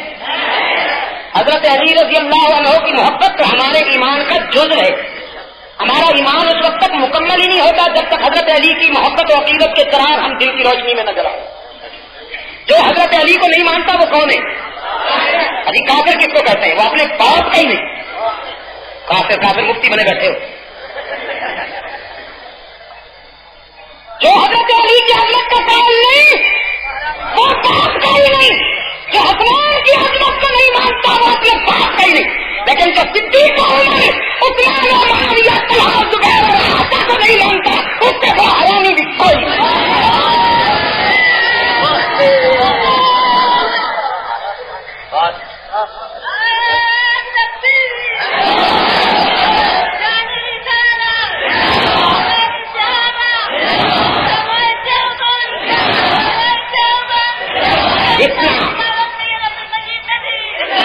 اسلام کس چیز کا نام ہے؟ سنیے, پہلے چھٹے والے بھی سنے اور ان کو سپورٹ کرنے والے بکری جنس بھی سنے. تو اسلام تنظیر غنی کا نام نہیں, اسلام سینا فوجی کا نام نہیں, اسلام خلیفہ راشد اول خلافت صدیق کی صداقت کا نام ہے. اسلام امام عدل حریت فاروق اعظم کی عدالت, عثمان کی شرافت, طلحہ کے جذبہ وفا اور زبیر کے ذوق ایثار اور معاویہ کے تدبر و سیاست کا نام ہے, اور حضرت علی کے زہد و تقویٰ کا نام ہے. صداقت صدیقیت عدالت فاروق اعظم حیاء عثمان سنورات شجاعت حیدر کرار سیاست حضرت امیر معاویہ حضرت تحفظ یعقوب کے سنت. آپ مجھے بتائیں, میں کراچی کے مشہور سنی ایک نمائندہ اجتماع سے پوچھتا ہوں کہ اگر کوئی یہ ثابت کرے کہ ابو بکر عمر عثمان کا نام اسلام نہیں, اسلام کچھ اور ہے, تو کیا یہ سازش کامیاب ہونے دو گے؟ جب میں اس کے لیے آگے بڑھوں گا تو آپ کہاں ہوں گے؟ انشاءاللہ. خدا کی قسم کوئی میرے دل سے پوچھے کہ میری جماعت کے صدر کو یہاں تقریر کے بغیر واپس جانا پڑا, میں ہوتا انشاءاللہ بہت کمزور ہوں, حقیر انسان ہوں, اتنا حقیر ہوں کہ شاید مجھ جیسا کوئی حقیر نہ ہو, لیکن جن کا نام لیتا ہوں وہ بہت عظیم ہے, جن کا جھنڈا اٹھائے ہوئے ہوں وہ بہت عظیم ہے. انشاءاللہ اگر یہ ناچیز ہوتا نہ چھوڑتا میں اس ہفتے تقریر کر کے جاتا. یہ کون سی بات ہے صاحب؟ بولیے ہاتھ میں تلوار جو چاہے تو کرے, بولیے ہاتھ میں تلوار جو چاہے تو کرے, اور ہم دعا کے لیے بھی ہاتھ اٹھایا نہ کریں. چوروں پہ چھٹیاں, چوکیداروں پہ پابندیاں, یہ دھاندلی نہیں چلے گی. اور تفتیوں میں خمینی کے وفادار جو بیٹھے ہیں جن کی وفاداریاں موجودہ حکومت سے نہیں سابقہ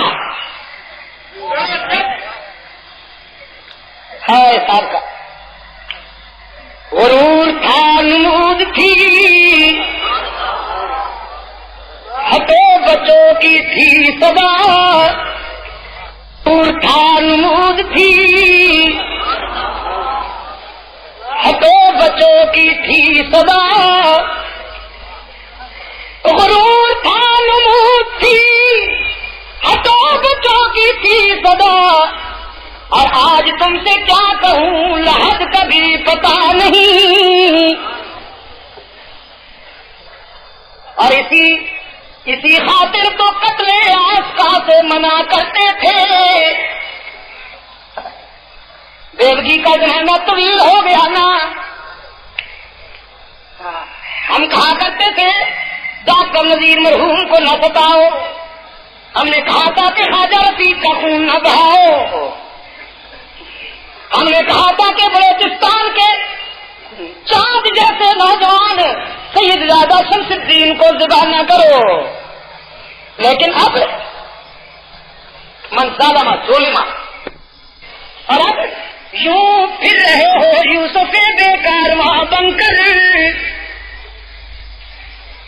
میرے عزیز دوستو، ان کی وفاداریاں ان سے ہیں جو ہم پہ پابندیاں لگاتے ہیں۔ ہمارا قصور کیا ہے؟ ہم چوروں کی نشاندہی کرتے ہیں۔ ہم نے بتایا یہ اسلام آباد کے 2 غیور میرے رفیق بیٹھے ہیں میرے پہلو میں، جب سن 80 میں انہوں نے 4، 5، 6 جنوری کو مذہب کے نام پہ لانگ مارچ کیا اور اپنے مطالبات منوا لیے، زکوٰۃ عالی ننسوں میں سیپریٹ دے دیا گیا، یہ گواہ ہے۔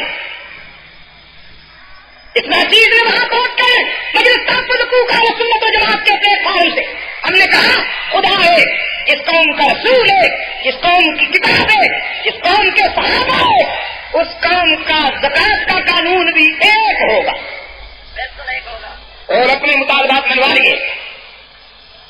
زکوٰۃ عالی ننسوں نے سیپریٹ دے دیا گیا، یہ گواہ ہے۔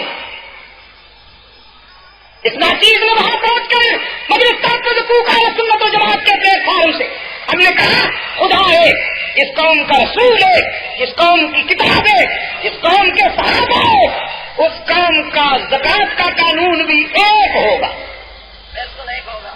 ٹھیک ہے۔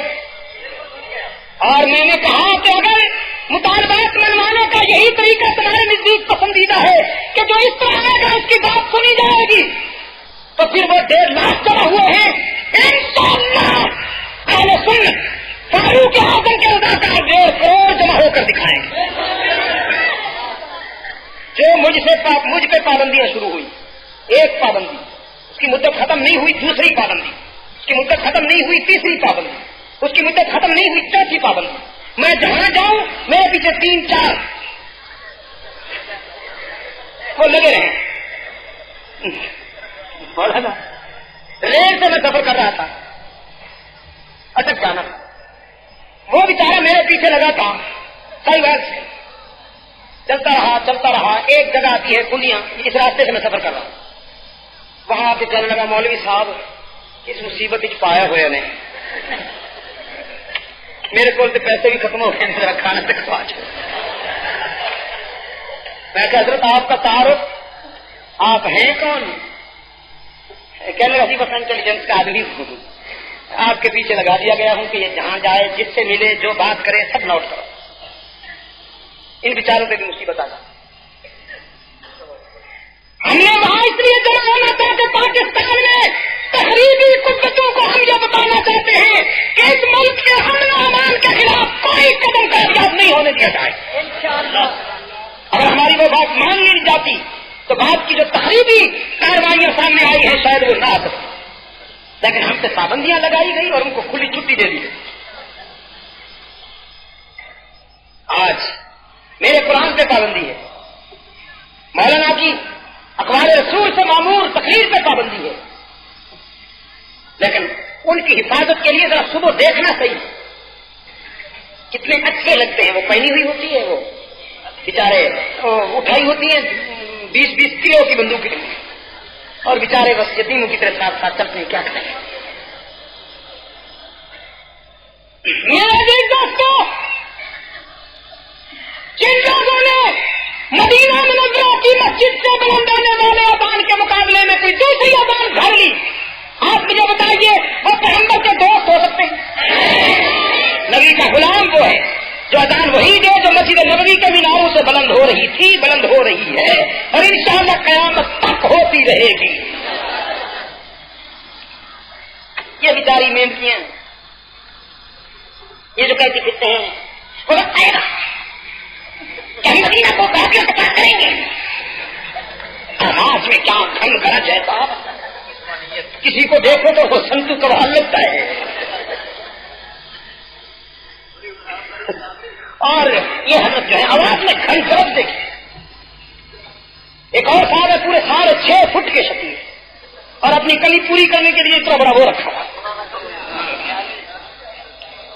وہ بھی کہتے ہیں کہ وقت آئے گا کہ ہم مکے کو اور مدینے کو وہابیوں سے واہ پاک کرنے والوں ناپاک ہو، واہ تمہاری عظمت، مدینے کو پاک کرو گے. میرے پاس وہ اخبار کی کتب موجود ہے جو ابھی عمران کے دورے کے موقع پر مجھے ایک دوست نے دی، جو انہوں نے بیرون ملک ایک بیان دیا کہ مدینہ اور مسجد کے لوگ، مدینہ میں مسجد نبوی کا جو امام ہے ان کے پیچھے نمازیں نہیں ہوتی، اس لیے کہ وہ احمد رضا خان والا درود و سلام نہیں پڑھتے، محمد عربی والا صحابہ کرام والا درود و سلام وہ نہیں چاہیے. وہ درود و سلام چاہیے کہ جس پہ سر لگ سکے، کیوں میوزیکل پوائنٹ پہ پورا اتر سکے، وہ چاہیے. میرے عزیز دوستو، سرکار دو عالم صلی اللہ علیہ وسلم نے فرمایا میری عمر وہاں سے اجازت آئے گی، تمنا پوری ہوگی، آرزو پوری ہوگی، ورنہ تو بھی انتظار کر، میں بھی انتظار کرتا ہوں. فاروق اعظم کے جذبات قرآن بن کے آئے، فرمایا واتخذوا من مقام ابراہیم مصلی. پیغمبر قیامت تک کے لیے قانون بن گیا، عمر کو اجازت، اور باقی قیامت تک جو بھی دار حرم میرے گھر کے طواف کے لیے آئے گا، جب تک مقام ابراہیمی پر نوافل ادا نہیں کرے گا، عمر کے ذوق عبادت کا سلام نہیں کرے گا، اس وقت تک حج کی کامیابی کی سند ہی نہیں دوں گا. ہاں چاہے دھکے لگے، چاہے حاجی حضرات گردن سے پاؤں رکھ کے گزرے. بتایا میں نے شاید آپ کو طواف زیارت میں جو ہم نے مقام ابراہیمی پر نوافل ادا کیے، اللہ اکبر، ہم نیت کرتے تھے، اور ادھر سوڈانی حاجیوں کا لمبے تڑنگے سیاہ فام، ان کی چمڑی کالی مگر دل گورا، بس وہ 40 45 50 ایسا کر کے آتے تھے. ہم نیت کرتے، وہ ہمیں نیت سمیت اٹھا کے لے جاتے. کسی طرح راستہ بناتے واپس آتے، ایک مرتبہ رکوع تک پہنچ گئے تھے، ریلا جو ہے رکوع سمیت اٹھایا، حتیم پہنچا دیا. بس ٹھیک ہے، تھکے لگے، سر پہ پاؤں رکھ کے گزرے، مگر نوافل ادا کرنی ہوں گی، اس لیے کہ عمر کی ادا اللہ کو جو پسند آئے.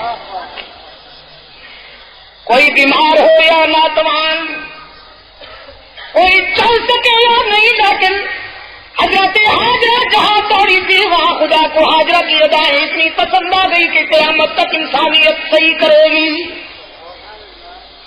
میرا ایک بوڑھا خان صاحب حضور کے روضے کے سامنے مواجہہ شریف کے سامنے کھڑے ہو کے کہہ رہا تھا، بیچارہ کمزور بوڑھا تھا، کہتے یا رسول تمہارا روزہ بہت آچا ہے، یہاں صفا بھی نہیں ہے، مروہ بھی نہیں. یہ تھک کے آیا ہے بیچارہ. بولی خان سن رہا ہے، یہ میں نے کہا تھک کے آیا ہے بیچارہ. لیکن جو پھر اس نے مواجہہ شریف کے سامنے جس رقت کے ساتھ آنسو بہائے، پھر حضرت صدیق اکبر رضی اللہ تعالیٰ عنہ کے سامنے جا کر جس رقت سے وہ شخص رویا، پھر فاروق اعظم رضی اللہ تعالیٰ عنہ کے قدموں میں جا کر جس دل سوزی کے ساتھ اس شخص نے آنسو بہائے، میں رشک کرتا رہا کہ اے کاش یہ جذبہ ہر مسلمان کو نصیب ہو جائے. میرے عزیز دوستو، فاروق اعظم کو اللہ نے یہ مقام عطا کیا کہ ان کا فکر متعدد مرتبہ قرآن بنتا رہا. اگر فاروق اعظم رضی اللہ تعالیٰ عنہ نے التجا کی ابن ابی کے جنازے کے موقع پر کہ اس کی نماز جنازہ حضور آپ کو نہیں پڑھانی چاہیے. کس کا جنازہ؟ ابن ابی. جانتے ہو ابن ابی کو؟ کیا اس دن وہ کیا کہہ رہے تھے؟ پوچھیے آواز. اچھا، دنیا کا پہلا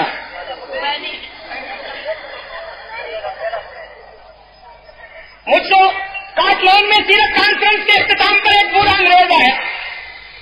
کم وقت اردو بڑی اچھی بولتا تھا. اس نے کئی سال یہاں بڑے صغیر میں گزارے تھے ایشیا میں. اگرچہ اردو اچھی بولتا تھا لیکن پھر بھی بہرحال انگریز کی اردو تھی. انگریز جب اردو بولے تو آپ کو تو معلوم ہے کیا ہوتا ہے، کیوں محسوس ہوتا ہے جیسے ابو جہل کلمہ پڑھ رہا ہو. مجھ سے کہنے لگا مولانا اسلام وہی ہے جس کا مظاہرہ ایران میں ہو رہا ہے؟ میں نے کہا ہرگز نہیں، یہ تو شہنشاہیت ہے، یہ آدم خور صاحب اسلام میں نہیں ہے۔ میں نے کہا اس کی تو بڑا اسپیشل فائد کی داڑھی ہے۔ میں نے کہا یہ آپ کو کس نے کہا کہ داڑھی میں اسلام ہے؟ بالکل غلط، داڑھی میں اسلام نہیں ہے دوستو، اسلام میں داڑھی ہے، اسلام میں داڑھی ہے، لیکن داڑھی میں تو اسلام نہیں۔ میں نے کہا اگر آپ نے اسلام کے ذوق کا مطالعہ کرنا ہے اور اسلام کے مزاج کو دیکھنا ہے تو سن 8 ہجری کو فاتح بن کر اسلام کے قائد اعظم صلی اللہ علیہ وسلم کی آمد کو دیکھیے کہ جب دنیا کفر کے بڑے بڑے صنادید، دنیا شرک کے آدم خور عناصر کاپ رہے تھے، آج جب دنیا کا یتیم 10,000 قدسیوں کا لشکر لے کے مکہ آ پہنچا ہے، ہماری تو آج ٹکا بوٹی کر دی جائے گی۔ لیکن رحمت عالم صلی اللہ علیہ وسلم نے فرمایا لا تثریب علیکم اليوم،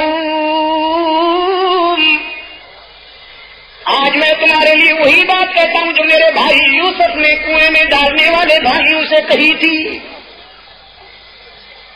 انتقام کی آگ میں جھونکنے کے لیے نہیں آیا، میں تم سے بدلا لینے نہیں آیا، آج محمد عربی تمہیں محاف کرنے آیا ہے، میں تو رحمت کے پلو میں تمہیں چھپانے آیا ہوں۔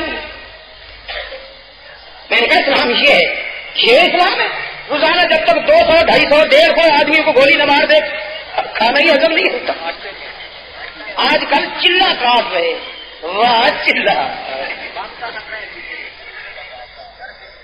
پہلے کہتا تھا جب میں توجہ کرتا ہوں تو امریکہ کے جہاز پناہ ہو جاتے ہیں، توجہ یہاں کرتا ہوں اور وہاں پناہ ہو جاتے ہیں، عراق کی اینٹ سے اینٹ بن جاتے ہیں۔ اور ہمیں آنکھیں دکھائیں کہ بھارت کی فوج اگر میدان میں اتری تو ایران کی انقلابی فوجیں بھارت کی فوج کے دوش بدوش لڑیں۔ آج کل جان بچانے کے لیے چھپتا پھرتا ہے، کبھی ادھر کبھی اس گھر میں کبھی اس گھر میں، 4-5 گھنٹے سے زیادہ کہیں نہیں۔ آج چلہ حضرت کاٹ رہے ہیں۔ ہاں ابن ابی مرنے لگا، کون؟ اپنے بیٹے سے کہا کہ میری وصیت ہے، مجھے قتل بھی نبی کے کتے سے دیا جائے، میری نماز جنازہ بھی حضور پڑھائیں۔ ابن ابی کے بیٹے نے بارگاہ نبوت میں اپنے باپ کی وصیتیں عرض کی۔ سرکار دو عالم صلی اللہ علیہ وسلم نے فرمایا اگرچہ تیرے باپ نے میرا دل دکھانے میں کوئی کمی نہیں کی، لیکن آج میں شفقت کا مظاہرہ کروں گا۔ اگر تیرے باپ کے خیال کے مطابق میرے کرتے سے کفن دینے پر اس کی جہنم جنت میں بدل سکتی ہے تو لے جاؤ میرا کرتا، اور اگر میری نماز جنازہ پڑھانے سے اس کی اخروی بربادی آبادی میں بدل سکتی ہے تو تیاری کرو، نماز جنازہ بھی پڑھانے کے لیے آ رہا ہوں۔ نماز جنازہ کی تیاری ہو گئی، سرکار دو عالم صلی اللہ علیہ وسلم نماز پڑھانے کے لیے آگے بڑھے، فاروق اعظم فرتے غیرت میں آنکھیں سرخ اور آگے بڑھ کے عرض کرتے ہیں کہ آپ کس کی نماز جنازہ پڑھا رہے ہیں؟ آپ جانتے ہیں نا یہ کون ہے؟ رحمت عالم صلی اللہ علیہ وسلم نے فرمایا عمر اچھی طرح جانتا ہوں، بہت اچھی طرح جانتا ہوں۔ نبی کے جواب سے فاروق اعظم نے سمجھ لیا، اچھا رضاکار وہی ہوتا ہے نا جو قائد کے اشاروں کو بھی سمجھ جائے، قائد کے لہجے کو بھی پرکھ جائے۔ سمجھ گیا فاروق اعظم کہ میرے قائد نے اپنے دشمن کو معاف کرنے کا فیصلہ کر لیا ہے، اب عرض کرتے ہیں میرے آقا اس کی ساری زیادتیاں معاف کر دیجیے، لیکن اس سنگ دل کا وہ ظلم تو قابل معافی نہیں جو اس نے مریم اسلام ام المؤمنین مخدومۃ المسلمین سیدۃ النساء اہل الجنہ حضرت عائشہ صدیقہ پر الزام لگایا، ہماری مادر محترمہ کئی راتیں خون کے آنسو روتی رہی، اگر آپ اس کی نماز جنازہ پڑھائیں گے تو عائشہ کی غیرت سے کیا گزرے گی؟ حبیب کبریا صلی اللہ علیہ وسلم نے فرمایا عمر تم غیرت کی باتیں کرتے ہو، میری رحمت کا تقاضا ہے کہ میں نماز جنازہ پڑھاؤں۔ جواب فیصلہ کون تھا؟ فاروق اعظم رضی اللہ تعالیٰ عنہ ہٹ گئے الدین پہنچ گئے.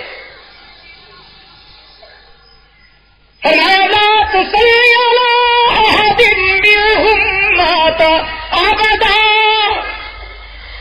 میرے محبوب آج محسوس نہ کرنا مجھے آپ کے عمر کی غیرت سے اتفاق ہو گیا.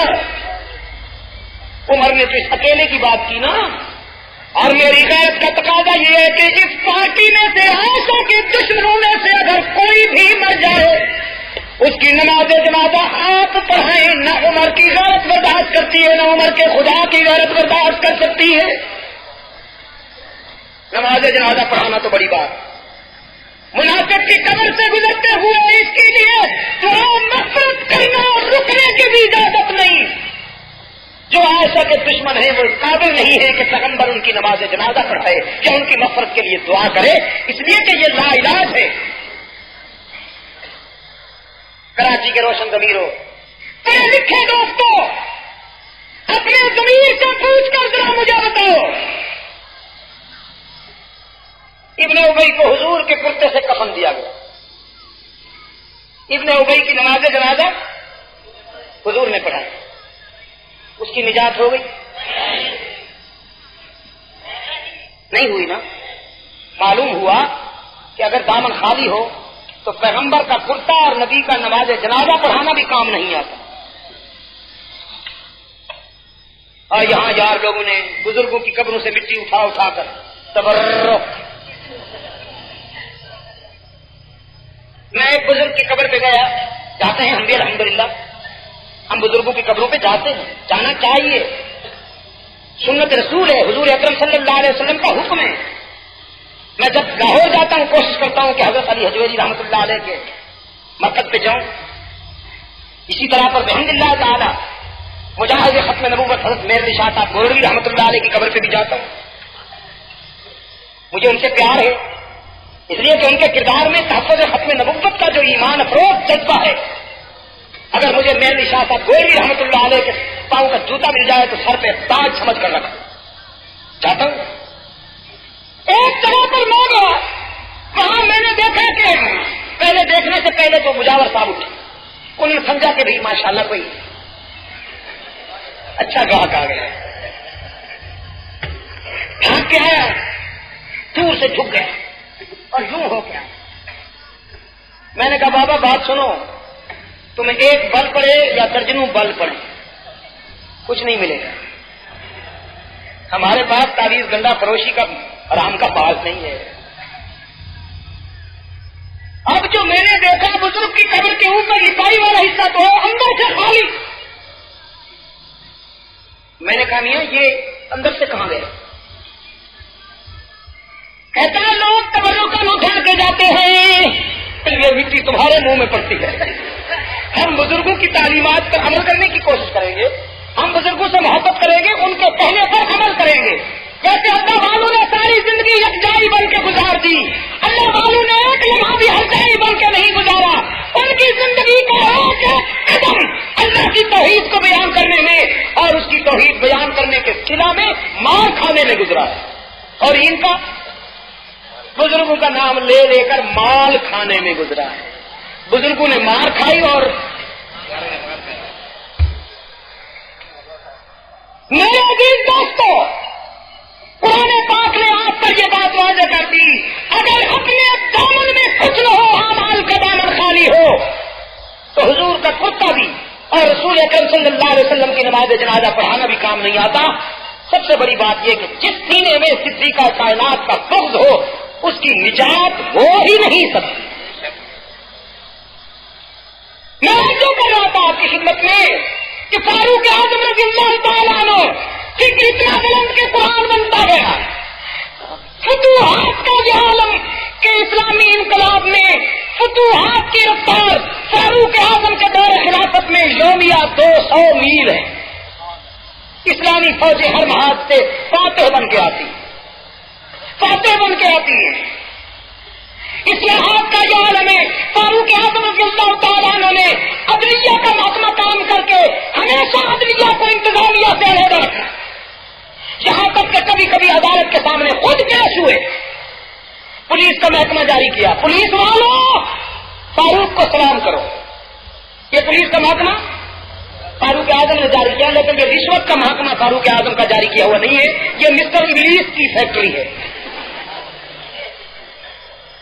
لیکن رشوت کے ساتھ یہ بھی کہتا جاؤں کہ آپ ان بیچاروں کی سفید پوشی کو ملحوظ رکھتے ہوئے جب تک ان کی ضروریات کے مطابق تنخواہ نہیں دیں گے اس وقت تک کہتے رہیے کلاہما فنار کلاہما فنار، لیکن تنگ آمد بجنگ کاد الفقر و یکون کتا، اگر وہ رشوت لیں گے تو اس کا ثواب حضرت کو بھی پہنچے گا، صوفی صاحب کو ضرورت کے مطابق تنخواہ دو، ٹھیک ہے۔ میرا دل چاہتا ہے فاروق اعظم رضی اللہ تعالیٰ عنہ کی خلافت اسلام کی جوانی کا زمانہ ہے۔ یہودی صہیونی لابی نے یہ محسوس کیا کہ اگر یہ کچھ سال اور چلتا ہے تو قرآن پر شاید اسلام کے سوا کوئی مذہب نہ رہے، جیسا کہ میرا عزیز رفیق کہہ رہا تھا، سازش تیار ہوئی۔ فیروز ایرانی نے صبح کی نماز کے وقت مسجد نبوی میں رسول اللہ صلی اللہ علیہ وسلم کے مصلی پر 27 ذوالحجہ کی صبح جب فاروق اعظم نے اللہ اکبر کہہ کر تحقق و تصویرہ کے بعد تصویر کے بعد جب سورہ فاتحہ شروع کی تو گھاٹ میں بیٹھا ہوا قاتل اٹھا اور ملت کے آنکھوں کے نور پر حملہ کیا۔ فاروق اعظم رضی اللہ تعالیٰ عنہ اس سنگ دل قاتل کے حملے سے گھائل ہو کر گرنے لگے، لیکن گرنے سے پہلے اپنے پیچھے کھڑے ہوئے حضرت عبد الرحمن ابن عوف کا بازو پکڑ کر اپنی جگہ پہ کھڑا کر دیا، فرمایا میں زخمی ہو چکا ہوں، میں تڑپتا رہوں گا، لیکن حضور کی امانت میں خلل واقع نہ ہو، تم رسول کی امت کی امامت کرو۔ فاروق اعظم رضی اللہ تعالیٰ عنہ طرف رہے، حضرت عبد الرحمن نے سورہ عصر اور کوثر جیسی مختصر صورتیں پڑھ کر نماز پوری۔ فیروز نے بھاگنا چاہا، ادھر سے صفوں کو چیرنے کی کوشش کی، ادھر سے صفوں کو چیرنے کی کوشش کی، لیکن کراچی کا بابیرو وہ صفیں مجاہدوں کی نہیں، مجاہدوں کی صفیں، وہ صفیں آستانہ پرستوں کی نہیں، خدا پرستوں کی صفیں تھی، وہ ضمیر فراشوں کی نہیں، سر فراشوں کی صفیں تھی۔ جب کسی طرح سے اسے گنجائش نہ ملی تو اب اپنا خنجر فاروق اعظم کی دشمن کی پرانی پہچان،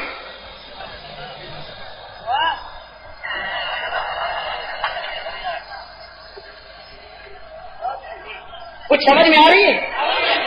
پرانی پہچان حضرت فاروق اعظم رضی اللہ تعالیٰ عنہ کے قاتل کی کہ وہ اپنے خنجر سے اپنا کام تمام کرتا ہے۔ اور فاروق اعظم رضی اللہ تعالیٰ عنہ اٹھا لائے گئے، پوچھا مجھ پہ حملہ کرنے والا کون ہے؟ اب آپ نے بتایا فیروز مجوسی ایرانی۔ کون؟ فیروز۔ فاروق اعظم کے قاتل کا نام کیا ہے؟ آپ بھی اپنے بچوں کا نام فیروز رکھتے ہیں؟ اب بات کرو، جانتا ہوں